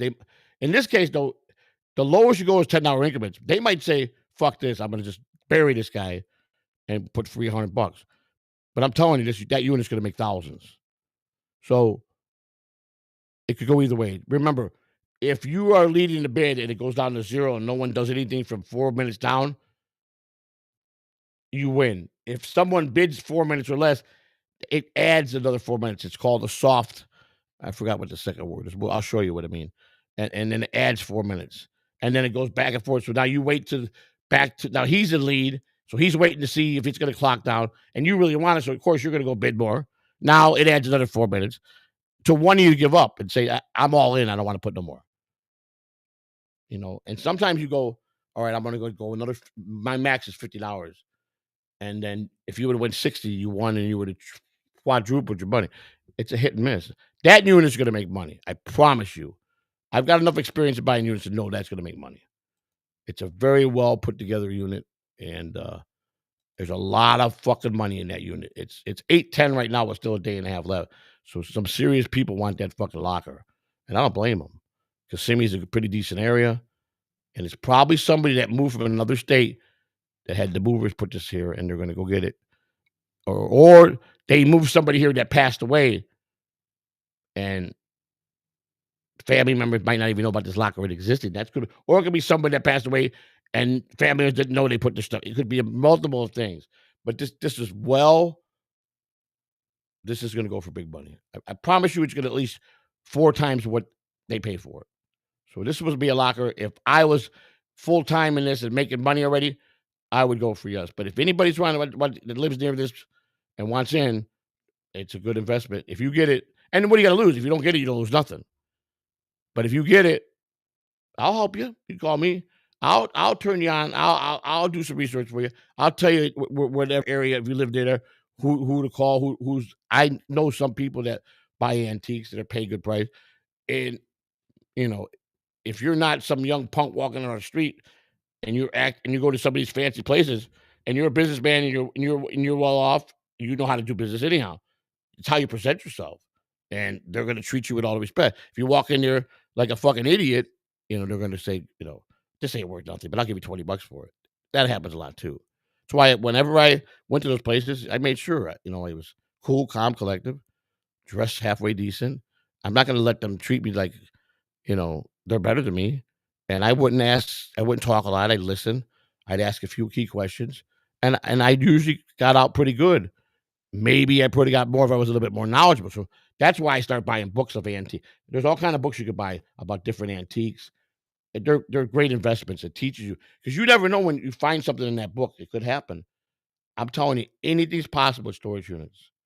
I don't prefer the live auction, but I'm going to show you some live auctions tonight that they have. We'll see what's available. They're very hard to find, and when they put them up, they take them down because they don't want a lot of people there. They want to have a decent amount of people there, but they don't want to have 1,000 people out there bidding. They want, especially if they got regulars that follow them. They're loyal to their regulars. All right, so let's go back to the next one, and let's see here. All right, so the next one here is another cube spart. I believe it's the same one. This one says bags, totes, bed frame, boxes, clothing, shoes, ladders, mattresses, bedding, luggage, picture, water. 1 day, 10 hours, 49 minutes. So basically, it's 27 and a half hours from now, which is going to be it's 12:19. We got 10. Let's see, 12. 1 day is 24, 10 hours or 34. I'm sorry, 34, 35 hours from now. So that's going to put 24. We've been 12:19 tomorrow, so another 11. So this is going to end probably. What's today? Tomorrow's Sunday, or not Sunday. So Monday or Tuesday morning around 8:00 or something. I'm just giving. I'm not giving you exact time. 8 or 9 o'clock. This will be. Someone will have this wrapped up. This is also a pretty big locker. 10 by 15 is a good size locker, but it's not. It's not a lot of stuff in there. It's $100, and let's see how many people bid on it. And let me show you that. 5 bids on it. You see that right there. 352 people went and looked at this storage unit. Only 5 bids. That's a low percentage. So people are not turned on by it. It says you are viewing a self-storage auction located at 2310 West Carroll in Kissimmee. The online auction is being hosted by CubeSmart. The winning buyer must contact the storage. I told you guys all that. It's a process. First person that gets paid is Storage Treasures. They take it right off the top. Their fee for them for using their website. They don't make you make a membership. You sign up for free. Keep a card on file. If you win, they take their money off your card. They're pretty reasonable. It's 10, 15, or 20%. If you've been with them a while, I think it goes to 10%. If you do, I think it's 15 or 20%. Some places offer 72-hour periods. Most of them, you got to put a clean deposit. There it is right there, 1 to 200. Most of the average is 100. There are some that are 200. But if you talk to them, if there's a couple things in there and you can get it out, and he's going to take you back there, and you can say, "Listen, I can take this out, and we can walk out together." And he'll tell you, "Okay, if you're gonna leave now, no." Some of them, they're so uptight, and afraid to lose their job. They'll say, "I need a clean deposit before they'll take you back there." So okay, so you give me the clean deposit. You're gonna grab the stuff, go back to the front for him to just remake you sign the new receipt to give it back to you. It's just how much trouble you're gonna get in. If I'm going there with you, you're with me, and I'm just leaving right away. I mean, what harm? Some people are really sticklers, man. I'm just logical. I mean, boss, we gonna maybe there are, maybe people will fire him for that. Why didn't you do? I don't know. I wouldn't worry about that as a boss, as long as it was done like that. So now here's the basic bidding: 18%, 50%, 12%, 9%. I mean, I said 10, 15, 20%. So this is everything, and that they tell you about them. They're pretty reputable. They've been around a while. They're out of Arizona. They're a company out of Arizona. So if you ever do business with them and there's a problem with your account, you'll get a call from a 602 area code, and they're pretty nice people. Um, you can lose your account. I got suspended once. Uh, I bid on a storage unit. It was the wrong one, and I did it twice actually. The first time I did it, I ate the mistake, and I bought it, and it turned out to be good because I got my money back and a few out. I did all right on that one. The second time was surely I thought I was on this other one, and when I went back, I go no. So I told them I don't want it, and they said, "Listen, you want it." They did give me the opposite. Well, if the person that you lost to wants it, we'll let you out of it. They said no, they didn't want it. They were pissed. So I told them I'm not buying it. So they suspended me, and then they said, "You're not gonna get your account back till you pay it." I still had to pay it. So I lost anyway. That I mean, they'll take it away. That's the only way you get in trouble with them. But I had a legitimate beef. I mean, come on. There's gonna be mistakes, and they won't budge. They don't wanna hear that shit. So, and that's to me is unfair. Play the fair game. If I make it on a mistake, give me one chance to, I should get one chance. If you make it and apologize, and I'm gonna give you a chance. They're not like that. They're all business, and I respect that. But I argued to a teeth that was legit. I wasn't paying that because it was a big one. And I go, listen, look at my history. I bought 3 big units, and I'm talking the highest was 600, and the other two were 200. Most of my units are 100 and down because I want to make little profit and be happy with that. I don't want to, I like the shittier lockers because I'm going to go probably set up at a yard sale or set up at a flea market. And I'm going to find stuff that people buy every day, common stuff that people just go out and spend stupid money on. $1 here, $2 here. I'm okay with that. It's a good hustle for me. But they took my account in. So I said, okay, no problem. So as soon as they took my account, I opened another account, same name, same social security number, different email, different phone number. Never caught it. Right? Never caught it. So I stopped using it.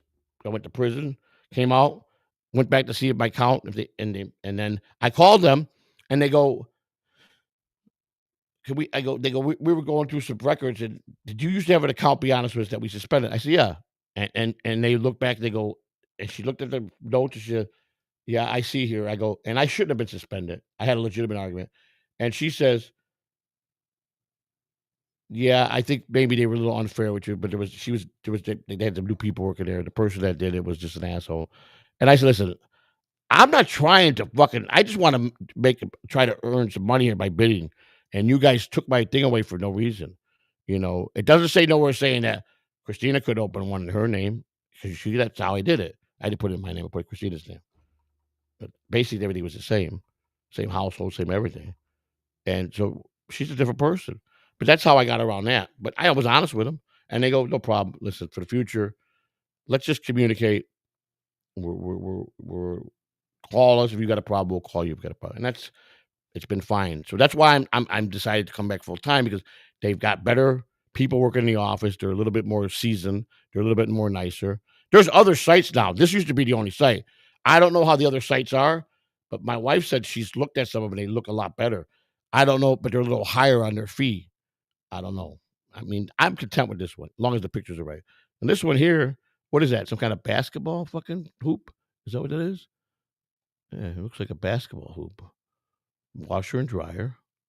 I don't know how old it is. It's not a front loader. I mean, it looks like old. It looks like it's pretty old. A lot of pictures here. Let's see. A lot of pictures. Look at here. We got a fucking bunch of junk. But there could be fucking junk. Could be a treasure in this motherfucker. That's the problem why I like some of these lockers. Here, I don't know. I mean, it looks like a crappy locker, but you'd be surprised what sometimes you find. I mean, here's a common fucking cheap particle wood fucking shelving unit that ain't worth shit. You get $3 for it. Oh, there it is. The famous Christmas trees. Had a lot of them. So those type of units, you always get a Christmas tree. You got a lot of Christmas tree to give away to people. I mean, it's common. This is very common. But they might have stashed a piece of jewelry in there or a little envelope of money. Believe it or not, poor people do stupid shit like this. They figure I put the storage up and I'll keep it there and safe. And then they lose the storage and they go, fuck, my diamond ring was in there. Fuck, I had $1,000 envelope in there. It happens. Okay. It does happen. I found the fucking one of those big jugs of change filled with quarters ones. You know, I'm talking one of the 5-gallon ones. Yeah. My biggest find was that the ring I found. Out of all the lockers I bought when I was doing the biggest money I made was the ring, the silver platter. I found a fucking old antique silver platter that was heavy as shit from like late 1800s, early 1900s. It's one of those serving trays that the butlers and stuff would go around with all the rich people. It was $9.99 silver. I took it to a silver guy. Silver happened to be at the right price, and I got close to $900 for that fucking piece. That one piece, and you ain't even gonna believe what I got the unit for. So sometimes, Christina, when we buy a unit, I got the plan with us, and then she'll go, "Man, I really want this. I like this. I like this." And I'm like, "Jesus, we didn't buy it for us." She goes, "Come on, let me." I go, "Okay, but if we can sell this and we get price, I don't care what." I bought the unit for $10. I got $954 for the fucking silver tray. Me and Christina always were partners. Here's your half. Here's my half. And then here you go. Take what you want. You like this. And she would find, stuff women like, little fucking knickknacks and whatever, man. If it makes you happy, I don't care. But then, I set up a full flea market in my backyard, man, until I got shut down. I'm trying to do an honest day's work and I get shut down because I don't have a permit. That's what I'm saying. It's fucked up.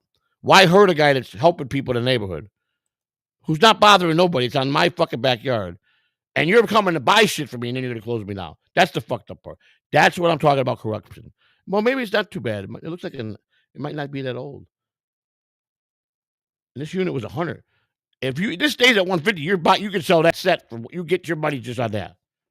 Guaranteed if it stays at 150, 200. All day long, you sell that set for $200. 300 probably. 400 maybe. If it runs well, yeah, I think this could go for 350, 400. So even if it goes for 200, you're out with that. It's got some tires. I don't know how they look. Are they good? It's hard to tell. No, they don't look that. They look a little worn, but they still got rubber on it. So what I know what they're to. That's a set. So used tire shops charge $50 for a fucking tire like this, right? So that's 200 from them. So you could advertise a bit somewhere and say 4 tires for 100. Someone's going to buy them. Someone that don't want to put new tires is going to buy them. So there's 100 up to 400. You're 500 right here. This unit's going to go for about 250. So you're out right there, and you ain't even started digging into this thing. So this is one I recommend. This is one I'm going to bid on, actually. I'm going to get this fucking unit. I promise you. I'm going to sell my ass off. Look at that. What's that? Look at that. What the fuck is that? That's something. A speaker? That's something for the fucking show. Look at that. Podcasting stuff. That'll work for the show. See, I just found, hey, look at that. See, something I'm going to need. Let's see what we got here. What's this? What is that? What is that? A computer? No, I don't know. Some kind of box. What is it? I don't know. Fancy box. Could be something nice in there. Never know. Let's see. Gas cans are popular very too. Now here you go. You get a gas can. A bass fucking hat from the bass shop. Some fucking clown shoes. A fucking sweatshirt. It looks like a hat back here. Another shoebox here. Shit. All that pick and save for $1. You get that all for $10. I sell that whole pile right there. $15, they can have it all. Once I make my money and make profit, that's what I do. You like that? Give me $15. Take it all. People go for that shit, man. You just be acting crazy. But this thing here, I want it. I'm getting this unit. This is going to be my unit. You guys are going to have fun because I'm going to get it. It's going to be live streamed all the way to the door, all the way to the rip apart, all the way to every find. We're going to have some fun. This unit will be mine whenever it's done in 2 days. What's this? See what we got back here. What is that? Some kind of dish, or is it a pot? Is it a wok? Is that a cooking wok? That's what it looks like. Well, China wok, man, China wok. I cook my Chinese food.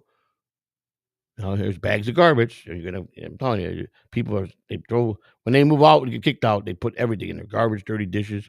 So you throw out a lot of shit, you're gonna lose some shit. But this unit, oh, what's this?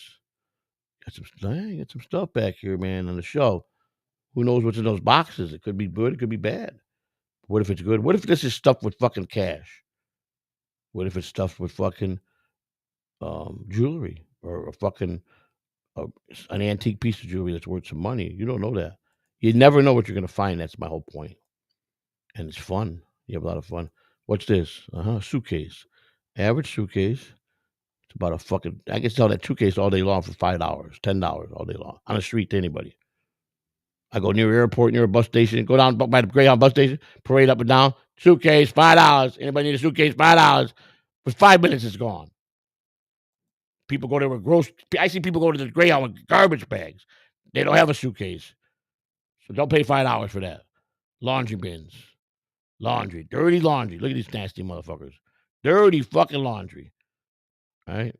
That's all going in the garbage, but you got to go through in case they drop some fucking money in the pants pocket, or you never know. People I found drugs now. I found a lot of lockers where I found drugs. I found half grams of cocaine in suit jackets. I found pills. I found all kind of shit. Little people's personal. You find that a lot. That's common. Find a lot of used condoms in couches with fucking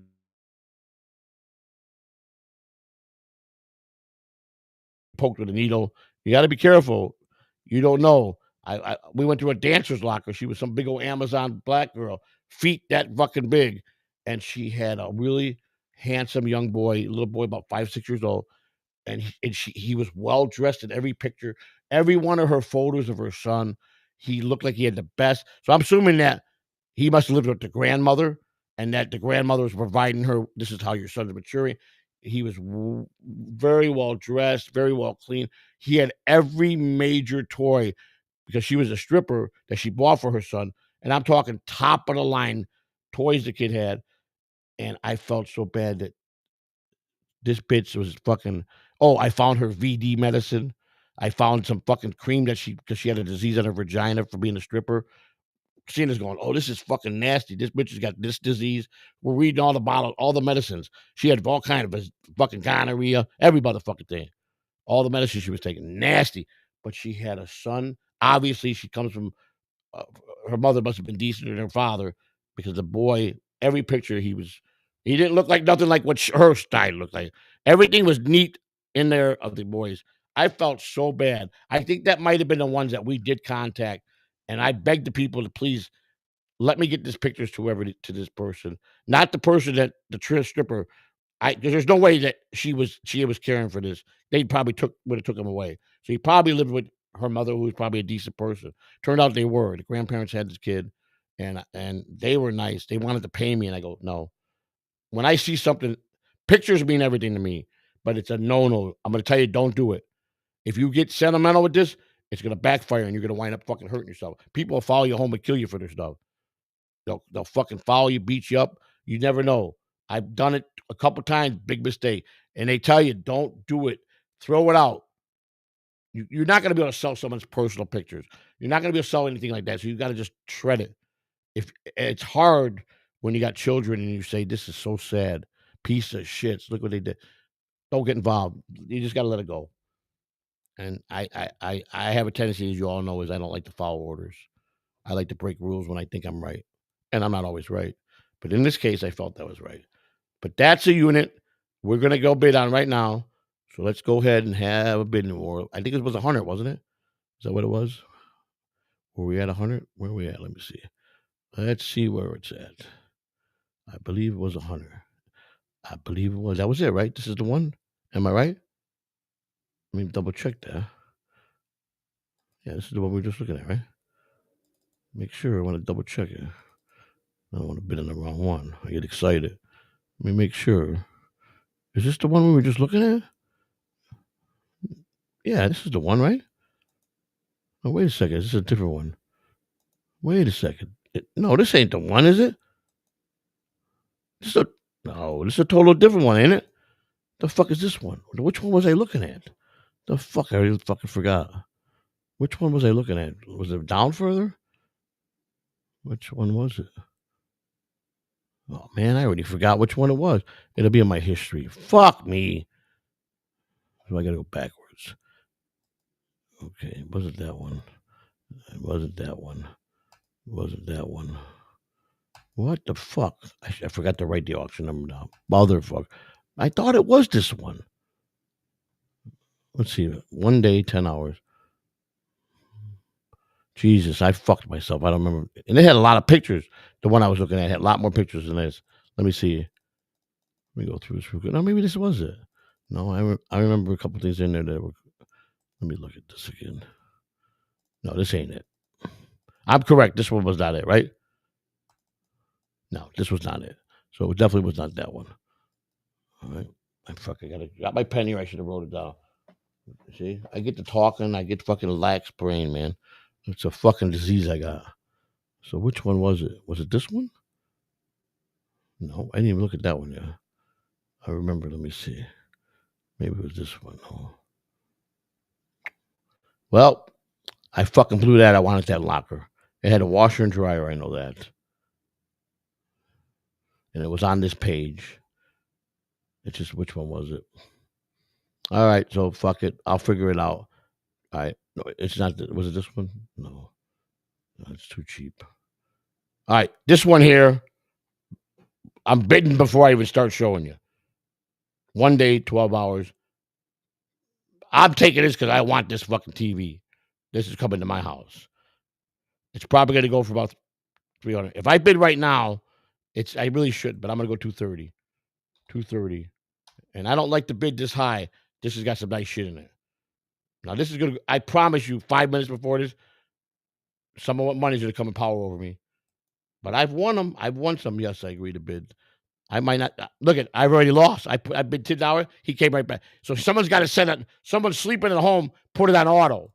You could do that. You can set it on auto. If someone bids, you go bid. It bids for you.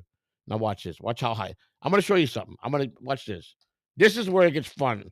Watch this. 250. Now I'm pissed because I'm getting this fucking unit. Nope, he just bid 260. He's got it on auto bid.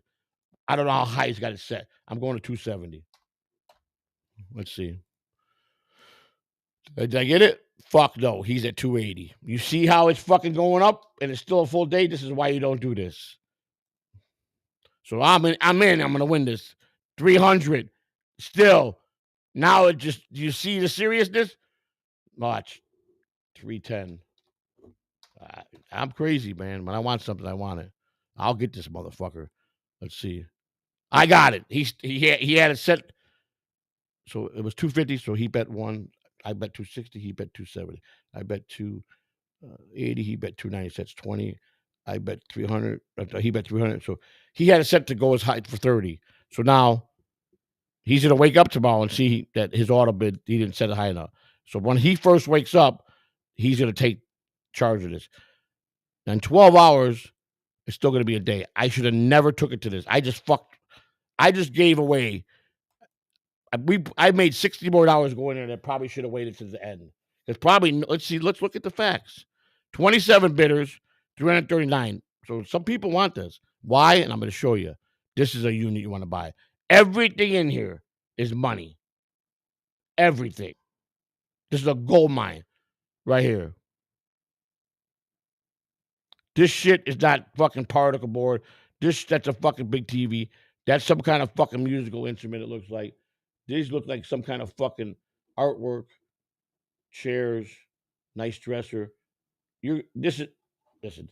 I want everything in here for my house. So I'm not buying this to make any money. I'm getting this because I want that TV. I want this TV. I want this brand new mattress as a new mattress. I want this dresser. I want these chairs. I want this table. I want it all. So I'm getting this fucking, this is mine. I won't stop until it's mine. Okay. So if I go 500, I'll go 500. I want this TV.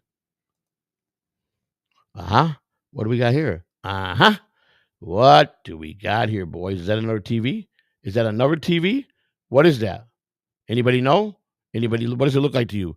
This is where I need your help. This is where it starts getting fun. What is that? Is that a gun? Is that a rifle? What is it? Does that look like the back end of a rifle?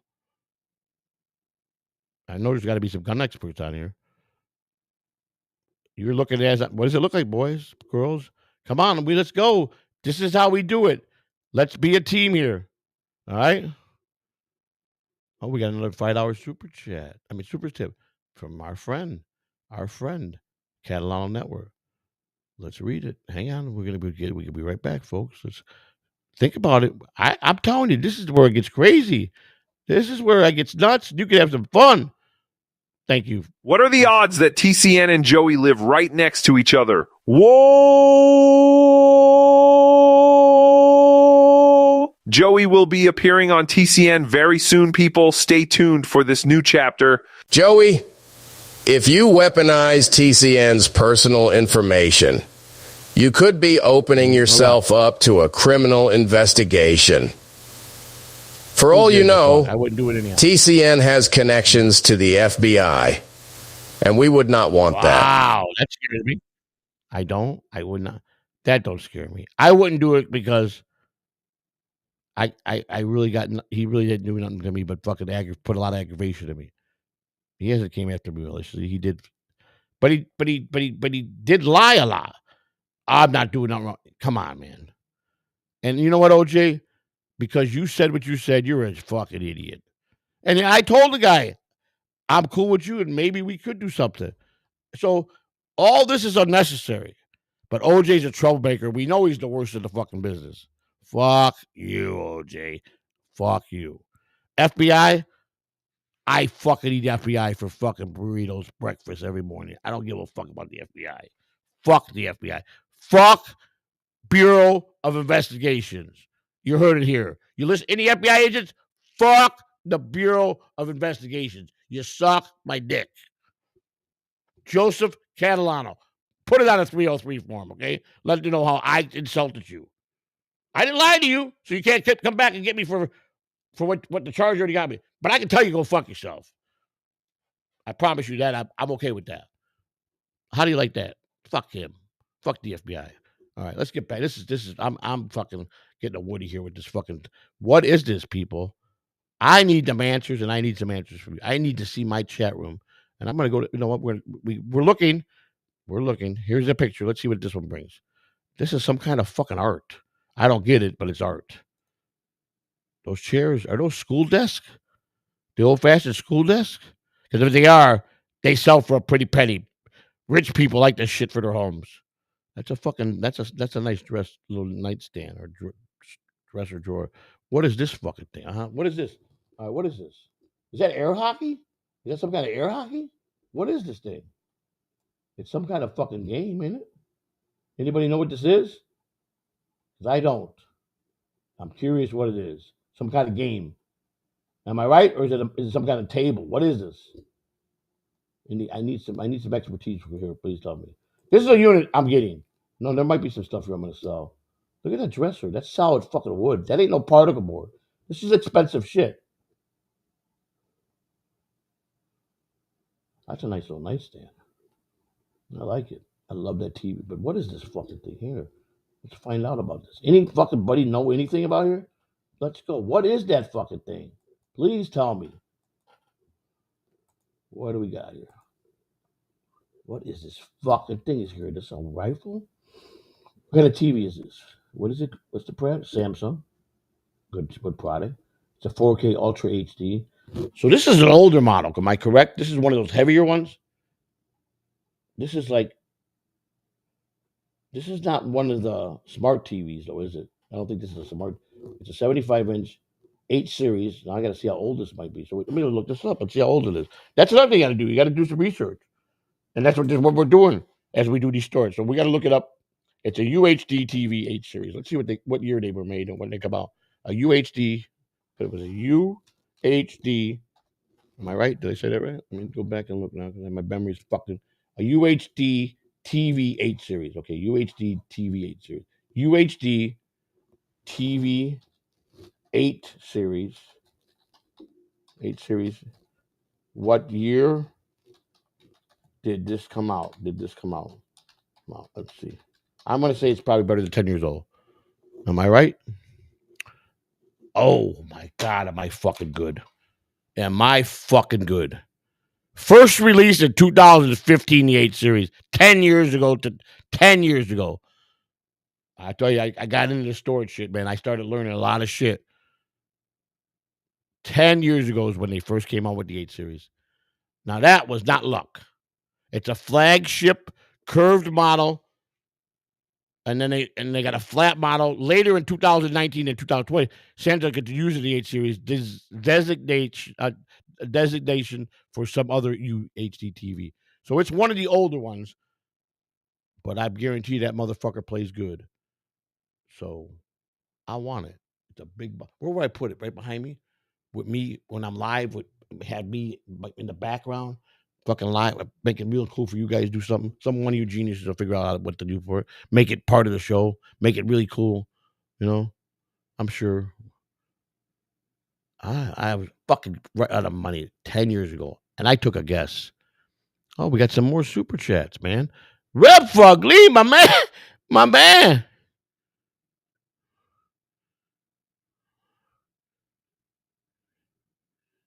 Red Fugly's a pimp, and Tukey doesn't have a penis. Red Fugly's the shit. Anybody fucking Red Fugly? Let me tell you something. It don't get no better than him. I'm into him. I'm a friend. I'm a ride and die kind of guy. The Rev is in the house. And I really regret that we had to I canceled. It was a bad week. And I missed an opportunity, but it'll be there again. Rev's the man. I love the man. My man. Let me play the man's. Let me go get this set up. The man's here himself. The Rev himself in the house. Let me go back. I got so much shit open. I'm so excited. I love. Someone said they watched me like they said they saw the excitement with the storage unit. It's something I know and I think I enjoy it. I need to show the chat what I'm looking at. Yeah. I keep talking about lockers that these knickers can't even see. RFL is a pimp, and Tuke doesn't have a penis. That's right. RFL is a pimp. All right. So I don't know. Is that something I'm doing wrong, or is he just busting their balls? You guys are not seeing the storage units? It's not coming up. It should be. Or you're just not seeing it. Or it's not showing. Are you serious? I didn't have it on there the whole time? Why did you say something? Oh, my God. I feel like a jackass. See, this is what makes Joey C. This is what makes me. This shit like this. And you guys just love it because you fucking clip it and you go and you make it look. Here, he did this whole fucking talk for an hour and a half, and the whole fucking time he didn't have. You see? But that's what makes Joey C. get talked about. That's how I the buzz. That's how I get the fire going. You guys are fucking. I'm telling you. I'm coming to the point. Do I hate all you cocksuckers or do I love you? I don't know. It's a love way hate. You motherfuckers, man. You are something else. You guys get me all the time. But this what makes Joey C. who Joey C. is. Right here. Right here is Joey C., baby. All right? I've been rambling on about this fucking locker and it hasn't even been on the board. Wow. I am the dumbest fucking guy in the world, ain't I? I admit that. So here we go. That's the TV. It's got a lot of nice shit to shoot. See, I can't click it from here. I have to, it won't change pictures here. I have to go to and I can't blow it up any bigger unless I do this. Oh, excuse me. All right, so this is the locker here. This is what I want to know, people. What kind of game is this? Is this a gun? Is that a barrel? Because I don't know what this is. Is that what that is? What is this? Looks like a gun, a rifle. I need to find out what you guys think of that one. Here, this is a good locker. I want this locker. I just bid on it. It's up to 300. I just bid it. I'm at 310. What is this fucking thing here? Anybody know? Somebody? I need some expertise. Look at this. I want this locker. I'm going to have this locker. This could be my locker. On Tuesday morning, I will have this locker. I don't know how I'm going to get it here. I'll have to get a truck. But there's a couple trucks out back here. I think I could probably ask the guy to borrow me one. The fucking car lot guy. He'll probably let me take one. You know, I bought a car from him. What the fuck? We're paisanos now, you know? So what do you think that is, people? Is that a motherfucker? Was that a gun? Anybody help me? Anybody know anything? You guys are not too excited today, man. I guess you guys just don't. I guess it's getting to the point that I'm just played out. I'm starting to believe that. I guess everybody's really saying it's over. You've done. Okay, and I'm cool. I'll just go about buying my business, do my wild streams, and I'll talk to nobody, I guess. I don't care. That's cool. It's all good. We cool. I ain't gonna sweat it no more. I can't. I just can't. I had a good day. I've been having good days. I had a great day with my grandkids. I had a great day that I might be streaming with someone that I found out who's been fucking trolling the fuck out of me and lives right in my own backyard. I'm happy about that. There's an opportunity there. But why would I want to go to his channel? Maybe he'll come over to my channel. His channel got nothing. I got everything.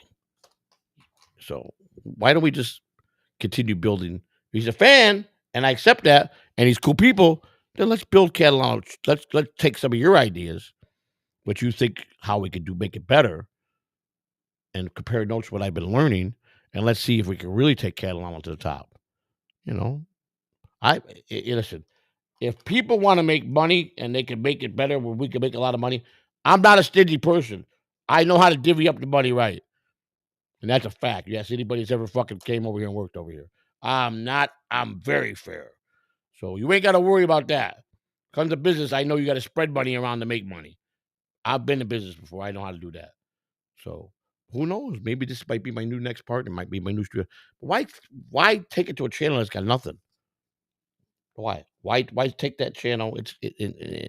We got one that's built, that's fucking primed. I'll tell you what right now. Based on my channel and as popular as the channel is, I almost got 1 million views. I got a lot of subscribers. I got a lot of retention. People go back and watch my shit. And that's easy to prove in the analytics. If I was to sell my channel right now, how much do you think I could get for it? Top dollar. Business-wise, how much could I get right now if I put my channel for sale? Say I wanted out of this business and someone wants a hot channel. What do you think I could get for it? It's live, ready to go. Someone good takes this channel, they go to the top because it's a fucking hot channel. And I'm not saying that I don't know. Using my name might not be the best, but it might be the thing they have to do it. So I would have to, if they want to keep the name, I don't know, that it would probably have to pay me really good for that, just that alone. But the channel's hot. Someone real good can take this channel and make a bundle. How much could I get? I want your opinion. What can I sell this channel for? Anybody want to tell me? I have no idea. Any people could tell me what this go for? Anybody? What would you pay for it? What can I get for it? What can I ask for it? Anybody? Nobody? Okay, I guess not. Why is it I ask questions you guys don't want to answer shit? You just want to sit here. All right, let's get to the other side. We got some fucking super chat. My good dear friend, Mr. Nimrob71. What's up, Paisano? How you doing? My helmet between my legs, now that I'm getting my injections, is growing to start to fill out again. So I went from a 3-year-old boy to an 8-year-old boy now. Okay? So it's working. I'm getting healthy. You told me, hang in there, kid. You're going to live a long life. Thank you for all your encouraging, my friend. Nimrod gifted 1 Catalano TV membership. A funny guy and a friend. Thanks, buddy. Wait a minute. Couch? You Sam. Couch. Scam. Sam. F. K. A. Pooh. Scam. Sam. Flip. Flop. Couch. Sam. F. K. Pooh. Scammer. Sam received the gift. He got the gift. What the fuck you do with your name? Were you high when you changed your shit? The fuck you come up with that shit? I like it. Don't tell me. Don't think I don't like it. My man. Joey, I think you need to next size up on that hat. Fuck yeah. This is my old Rocky hat, man. It's a little small. But, yo, Rock, yeah, you'll call me. Give me your number. I'll call you, Yeah, I'll call you. I'll go, yo. Hey, Paulie, your sister's over here. I just called you, brother. She's okay, Paulie. I'll call you later, all right? All right. Look at the Irish. How's that? Is that better? Does that fit a little better? I don't want my man to fucking spazzing out on it. Why the fuck is this fucking... Why is Spider here trolling me? Looks just like him, though. How's that? Is that better? Got my official Texas fucking Rangers This is official team swag. This would never been found in a store because this was a team. This was a player issue item in 2003. Coaching staff, to all the staff, to all the minor league coaching staff. This was designed by the minor league department, and this maybe you'd think you'd seen one exactly like this, but it's not this one. Anything that was given to players is not in any of the stores. Fake lookalikes, but nothing like the players wear. You look good in the hat, pimp. Hey, my man with the. I like this. Don't I look good in the pimp? I kid you not. If I could find a picture, I got a. Maybe it's here. Let me see if it's here. I got a picture of me in the airport with the AAA team. It's the manager, Bobby Jones. It's my man. Wait a minute. Let me see if I got all their baseball cards probably right here. Let me see. Okay, this is the team. This was my 2002 team, a AAA team. Jason Hart got hit in the head by a fastball. This guy was going to be a big major leaguer. In AAA, got drilled in the head, went blind. His baseball career gave up. Got some of his sight back after 4 or 5 years of therapy. Nicest guy, had a wonderful family. Never made the major leagues. Would have been a star. The Rangers felt so bad. At 30 years old, he became the youngest hitting coach. They just gave him a job. He was half blind. I don't know how long it lasted. I ain't seen him in a long time. This was going to be a major star, and he got drilled in the head by a fastball and got blind from it. This was a guy whose father is a big-time coach in California, and this is Jeff Pickler. His father coached a lot of guys that are in the major leagues today. He was a hell of a baseball coach. Jeff Pickler, believe it or not, is a Jewish guy. He's Jewish. One of the nicest, classiest people I ever come to know. He's a big wig down in baseball. Pick's got some. He was a coach in the major leagues, but now I think he's in player development, high up in the scouting department, like maybe a director. If I called him tomorrow, he'd hire me whatever job I want. And if I wanted to say I want to go to AA, it'd be done. I just can't do the job no more. These are my players, so anybody that I was tight with, all I got to do is pick up the phone and they'll have a job for me. Pickler was a career. He was a hell of a hitter. He's a small little second baseman, scrappy, played hard. And I'll tell you about he got a 308 lifetime career minor league. He played a lot of years in the big leagues, like 15. I mean, in the minor leagues, 15 years. He never got an invite to spring training, never made the 40-man roster until 2004. Because he was such a gentleman, never a troublemaker, and was just an all-around gem of a guy, the Rangers did him a solid. Put him on the 40-man roster for 24 hours, brought him up for one day. Because you go to the big leagues, you get that jump. You go from making $2,500 a month in AAA, because that's the highest he was making, and he was a career AAAer. And he jumped to, I think it was at that time was $30,000 or $40,000 a month. And he played another few years. He had one day in the big leagues, and he never even dressed. They just did it. It was all paper. Why? I know why he never made it. And he could hit. He could hit the ball. He could hit. He just sucked. His glove was terrible. He was one of the worst fielders, and that's what kept him from ever having the major league invite.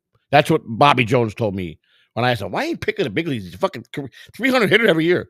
He goes, go look at the motherfuckers 2 left feet out there. He goes, motherfucker, you a manager? Bobby Jones, motherfucker, since when you become a manager?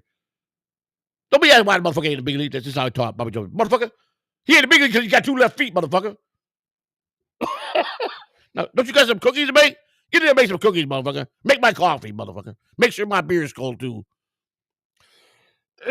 Bobby would, he fucking come into his office, and he liked Michelob Light, the bottles. And he'd go and take a shower. First thing he'd come in, when we lost, he had basic rules. No chit-chat in the locker room. Don't be disrespecting the game. But he was pretty cool manager. Everybody liked playing. He'd go run in the shower. Because Bobby Jones, I got to go. I got to go home. I got to fuck Miss Jones tonight. Miss Jones in town. Go get me some pussy. I go, Bobby. Now, he was a Vietnam vet that lost part of his hearing on the front lines. And he was Doan Ryan's roommate in the minor leagues. They were best friends. He played with the Rangers and coached with the Rangers for 28 years. Legendary Bobby Jones. They brought him up his last couple of years as a coach up in the big leagues, and his favorite car was a '65 Mustang that got stolen years ago. or something happened to it. And the Rangers, the day he retired, gave him a 65 Mustang. Nolan Ryan made sure he had it. So he retires, and then I called. I go, "You really done?" He goes, "I'm done. I gave it up. I'm home with Mrs." He goes, "Man, I gotta go, man." I go. He goes, "I gotta go. I go fuck me." That's all you say. I gotta go. I gotta go fuck Mrs. Jones. Miss Jones. Miss Jones. I gotta get this pussy. That's all. And motherfuck this, motherfuck that. Every other word. So the players had a T-shirt made up of motherfuck, fuck, fuck, motherfucker, fuck, fuck, fuck. That's all he said. Every other word. The funniest thing he ever did is when we had this guy named Cole Leniak, who was signed with the Cubs, was a big rounder that was supposed to be some big star. And let me tell you something. You talk about a number 1 draft pick that fucking shit the bed quick, and there was nothing good about him. He sucked. Grady would come down to AAA to check out the team, because he's the director of scouting, and he would call ahead of time and say, "I'm going to be there for 3 days. Please do not put Cole Leniak in any game. I do not want to be there seeing him." So Cole would be on the bench. He didn't even start. They hated him. So Bobby goes one day, he goes, watch this. So Cole's over there, he's pissed, he's got bitter. He was a bad clubhouse guy. If it wasn't his way, because he got a taste of the big leagues when he was at the Cubs, he got injured and he never recovered and he sucked. And everybody hated him. He was a fucking piece of shit. So Bobby goes, "Hey, Cole. Yeah, Skip. Go get loose." "I'm going in, Skip." "What did I just say, motherfucker? Go get loose." All right. He's fucking smiling ear to ear. He's fucking stretching. About 15 minutes later, I said, "Motherfucker, you stretch yet? You loose?" He said, "I'm coming, Skip. Where am I going?" He goes, "Take your ass to the clubhouse and get me a cup of coffee and make your ass quick." I fucking went through the roof because I hated him. And I promise you, Bobby Jones was the type of guy, I got along good with him. Because I was a little wild, and Bobby goes, "What happened last night? What'd you do last night? Where'd you go? What nightclub did you go to?" He wanted to know. This was a perfect motherfucker. He wanted to know everything that was going on. What happened in the nightclub? What's going on there? What did you guys do last night? Who went with you? What players? I go, "I can't tell you that." He goes, "Come on, motherfucker. I know who you were with anyhow." He goes, "Brian Jordan is here. You were with that motherfucker all night." I go, "I was not with Brian Jordan. Who told you that lie? I am not ratting on no major league player because he was out here rehabbing. But Brian Jordan is probably one of the greatest guys I ever hung out with." So I go, "Bobby." He goes, "Yeah, just like when you and Ellis come in at 7:00 in the morning. I rode New Orleans. You tried to make me believe you guys just got up and coming down from the newspaper, but you're still in your motherfucking suits from the night before." I go, "We did. We were just drunk." "Yeah, okay." He says, "All right, sell that shit. What happened?" He goes, "Come on, tell me what happened last night." I go, "Man, you get out. You don't need to know nothing what's going on." That's that kind of guy he was. That's the relationship we had with him. Never in the entire time I worked for the Rangers, he was my manager. So one time I pissed him off, and I didn't even know he was serious because even when he got pissed off players, he had a demeanor of handling it that he really wasn't yelling at you. But he called me in his office. He goes, and I thought he was just fucking with me. I said, "Bob, you fucking with me." He goes, "Joe, this ain't the time to be fucking around. I'm being serious here." And I go, "Bobby, what's up?" He goes, "You know I love you and I do anything in the world for you. You ever pull a stunt what you just fucking did?" He says, "You're done. I will never back you up again." I go, "Bobby." He goes, "You're 3 fucking days late. The fucking open day is tomorrow. Where you been? You left spring training 3 days ago." He goes, "You show up today." I had to fucking have the coaches give out all the equipment. This was in 2004 because that was my contract was up, and I had a problem with John Lombardo. And he goes, "Be honest with me. Where the fuck you been?" I said, "I'll be honest with you. I left Arizona. I got into fucking New Mexico. I went to the Indian reservation. I had like 10 grand in tips on me from spring training. And I fucking sat there for playing fucking 21 in poker. And next thing I know, 2 days went by and I fucking was broke. And I was stuck there with no money. And I didn't know who to call. So I called Laird up, and Laird sent me a couple $1,000 till I got paid my first check. He goes, "Oh, you lost in your." I walked out of spring training 10,000. I go, "Yeah, I got a bad rut," and I was stuck. I spent my gas money, everything, and I couldn't make it to work. And they're calling me, and I'm not answering the phone.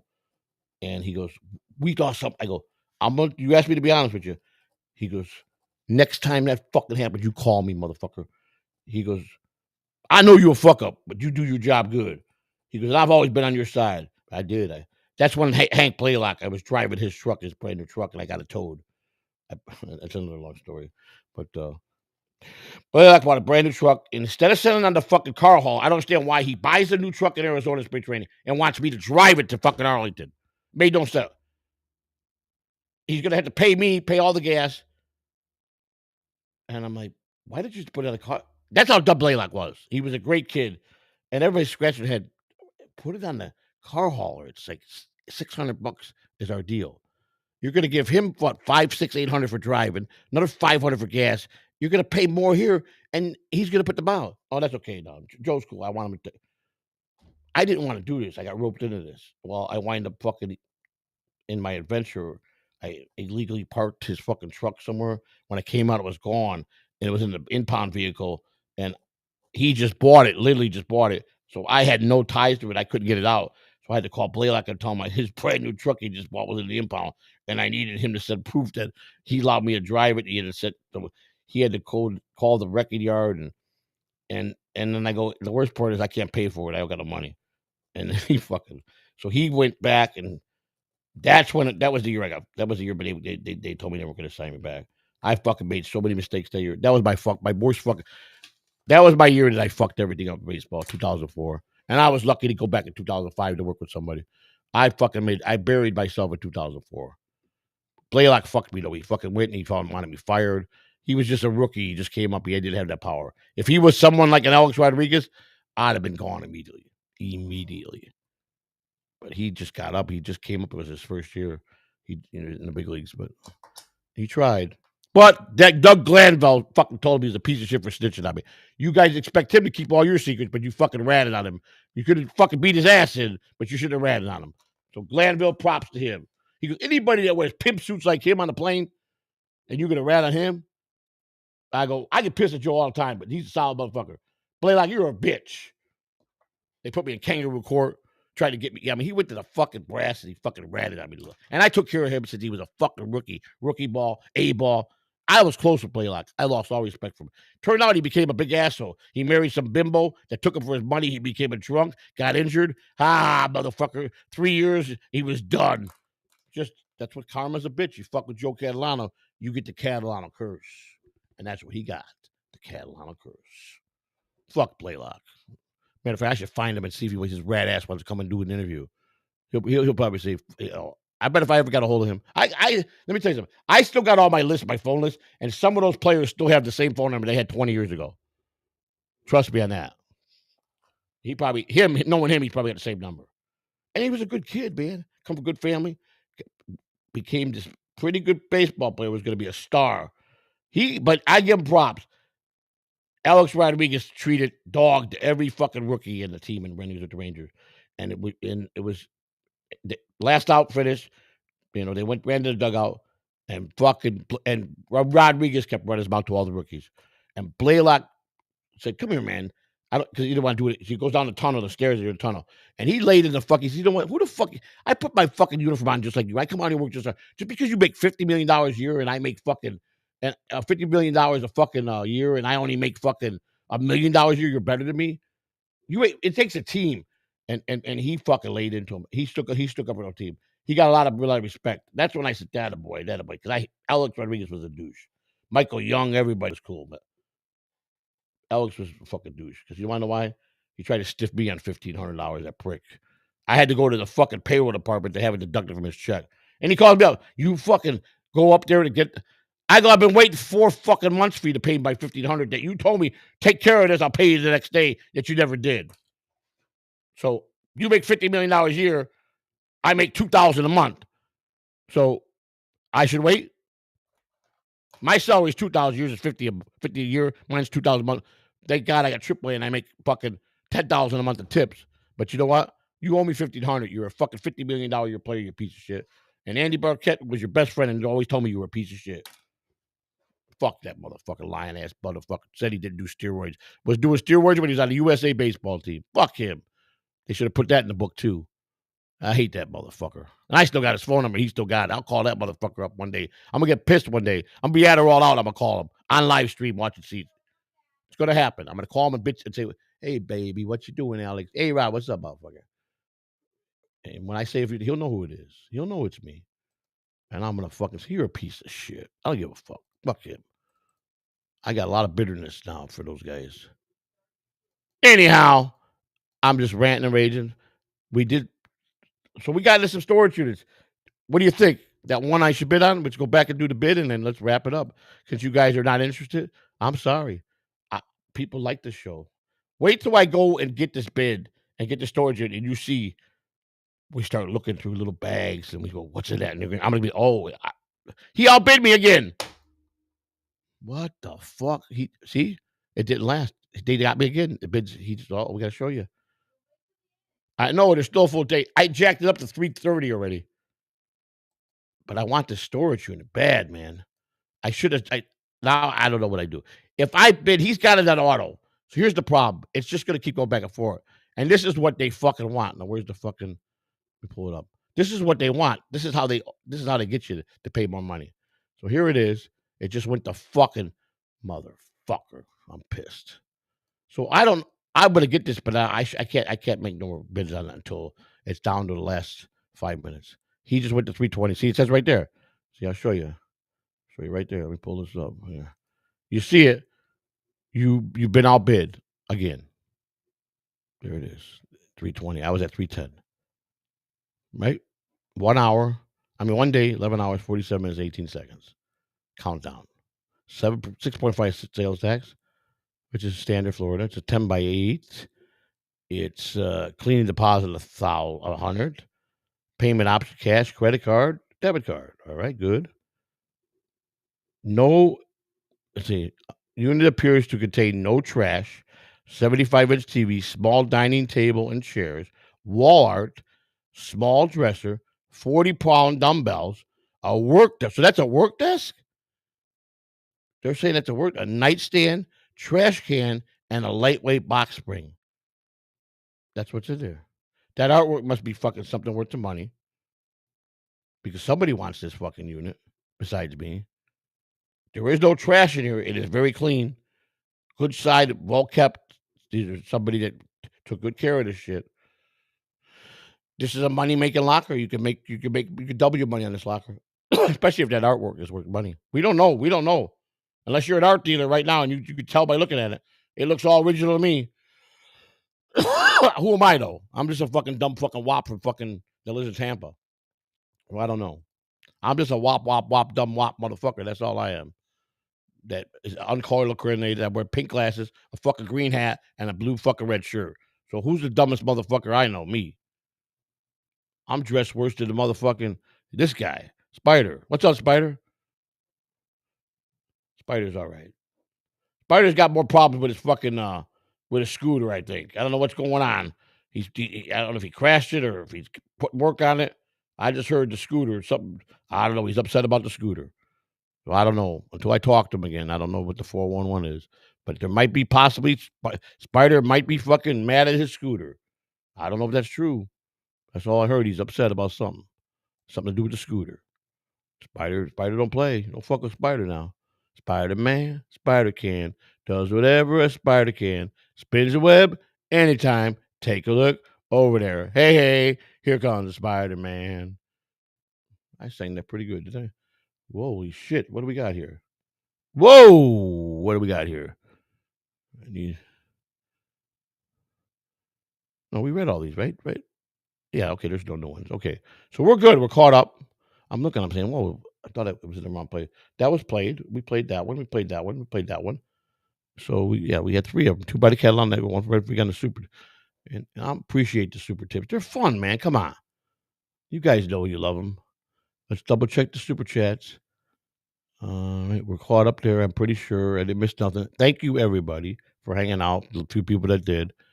I know people have been telling me this is they like to want to hear, but this is fun. I want you guys to participate. I want you guys there with me through the whole thing. I'm trying to create something, and this is something I know about, so it's going to be interesting because I'm going to know what I'm talking about. All right. Well, I guess not. Well, it's been nice seeing everybody. I wish you a happy Sunday, and I guess I'll be going now. Take care of everybody. I'm sorry that you don't like my hat, my pink glasses. I'm sorry. I'm sorry that Rocco did a better show from the boardwalk, begging everybody where Kevin Brennan lives. I'm sorry that was so pathetic, him begging with Tukey. It was pathetic. You got to admit it was. I'm sorry that, everybody worships a fucking orange juice that thinks he's fucking smarter than everybody. Who runs his mouth, and he should be fucking not saying shit about my business. That's why he sucks. You know, I don't sleep with my aunt like he does. You know, but whatever, man. I don't give a fuck. You know, it's all good. Be there. Be what it is. You know what I'm saying? Be bad. Be bad. Ba boo. Right? Anybody got any other things you want to say? You know, anybody want to insult me? Let's go. Did you take the pill you found? No. Which pill? Which one? I did find one. I found one pill in that purse. No, I didn't take it. I threw it out. I'm not gonna take something that's loose like that. Are you crazy? I would never do that, man. How the fuck do I know what it's laced with? What do you think? I'm stupid? I mean, we know you're dumb with the fucking some of the shit you fucking said on Twitter, but I ain't that stupid. Joey choked on his cock. On whose cock? Joey choked on his cock. Whose cock? I'm at the bar and can't hear a word he is saying. You can't? Why? Am I on? Sorry, buddy. Have a nice night, Cupcake. You ain't missing anything, Cupcake. Yeah, that's right. Listen to Dale. I'm not missing nothing. I'm just having fun with the storage unit. Yep, all 22 of us. Yep. It's not a good night tonight. All right, Joey, can you share the screen so we can see what you're talking? Yeah, see that. I thought I did share it. I just didn't put it up. So, you know, we'll get it right. Sorry, Nimrod. I know. I'm a dummy. That's Joey. That's why everybody loves me. Don't think he's paying attention. I don't watch the chat no more. I really don't. I told you guys I'm not going to watch the chat no more. I get in trouble when I do. I don't want to be enemies and fight with everybody. I'm trying to take advice from my friends to be calm and have fun. And right now, I think it's just best that, you know, I just pick and choose things, you know. Joey had a hoodie on in July in Florida. I'm in my house, though, bro. It's like 68 degrees in the house. I got a nice cold in here. I got beautiful AC in here. You know, you forgot, you heard the rumor, right? I mean, they busted me. You heard. This is an abandoned building for real, and I just squatted here 4 years ago. I've been getting away with this for 4 years. Imagine that one they came up with. That we squatted, we fixed up our own place to make it look like it's livable, and we don't pay nothing here because it's an abandoned building. Imagine that. Boy, they come up with some good ones. I must be pretty fucking smart if I got away with 4 years of not fucking squatting here. Please tell me how that could be done. Just like I said that I want that little kid to hope that I never wished anybody for their little kid to die or any other child. I said, imagine if it happened to you if you have children. And it happened to you the way people came after me, how mean they were. And let me know that you're not going to attack people that says something bad about your child. You guys turned that whole shit around. That's fucked up. That's what I'm talking about. I never said anything bad about anybody's children. I said, I know a lot of you probably have children, and some of you guys are evil, the ones that got children. But remember, in any given second, something can happen to anybody. And all I said was, you fucking fuck with me and my wife over our kid. But imagine if it happened to you. Are you going to be fucking calm like us when people are doing that? And, no, you're not. And that's my point. And you turn around and make it big headlines and I'm a fucking... That's what I'm talking about. This is why I throw people out of my chat room. This is why I don't give a fuck about people that sit here and do stupid shit and never fucking give a dollar. This is why I grift, because you guys are fucking douchebags. Okay? None of you could go one-on-one with me in a fucking single fucking argument, toe-to-toe on a podcast. I'll eat you a fucking live. You know that. Okay? You know I will. None of you will show your true colors. Remember, I'm very resourceful. If you fucking come at me maliciously, I'm going to fucking make sure I take everything away from you. That's how life works. Eye for an eye, tooth for a tooth, ear for an ear. That's life. Live with it, like it, lump it. God bless you. God bless America. Fuck Biden. Fuck Biden and fuck all the senators. I love you. See you next time, or maybe not. Have a nice evening. Bye. Remember this, though. I'm Joey C, and you know I get the heat. And everybody loves to hate me, but they all come here. Fuck off.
The most ignorant clown around is the one who nearly drowned. He took one leap of faith, then God said, hold on, wait. You truly are spineless, hateful chump. I'm taking away your ability to walk and hump. But being a meth head Nazi was a bad pick. Did you choose that because of your micro dick? Crippled crotch. Crippled brain, crippled crotch, crippled dumb little twits, Crippled Catalano clips. crippled clown clips, Full sense of humor. crippled sense of Idiots with no humor, wit. A Catalano. idiots with no wit, Crippled Catalanos, crippled clown clips. Look at all these losers. Look at all these losers.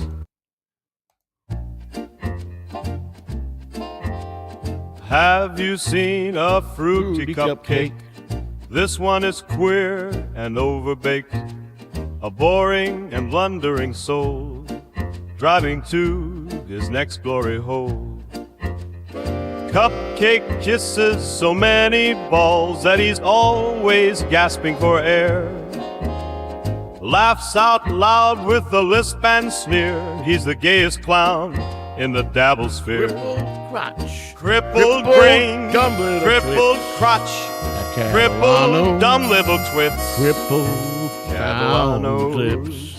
crippled clown clips. Full sense of humor. Crippled sense Idiots of with no humor. A Catalano. Idiots with no wit. Crippled clown clips. Catalanos, crippled clown clips. Look at all these losers. Look at all these losers.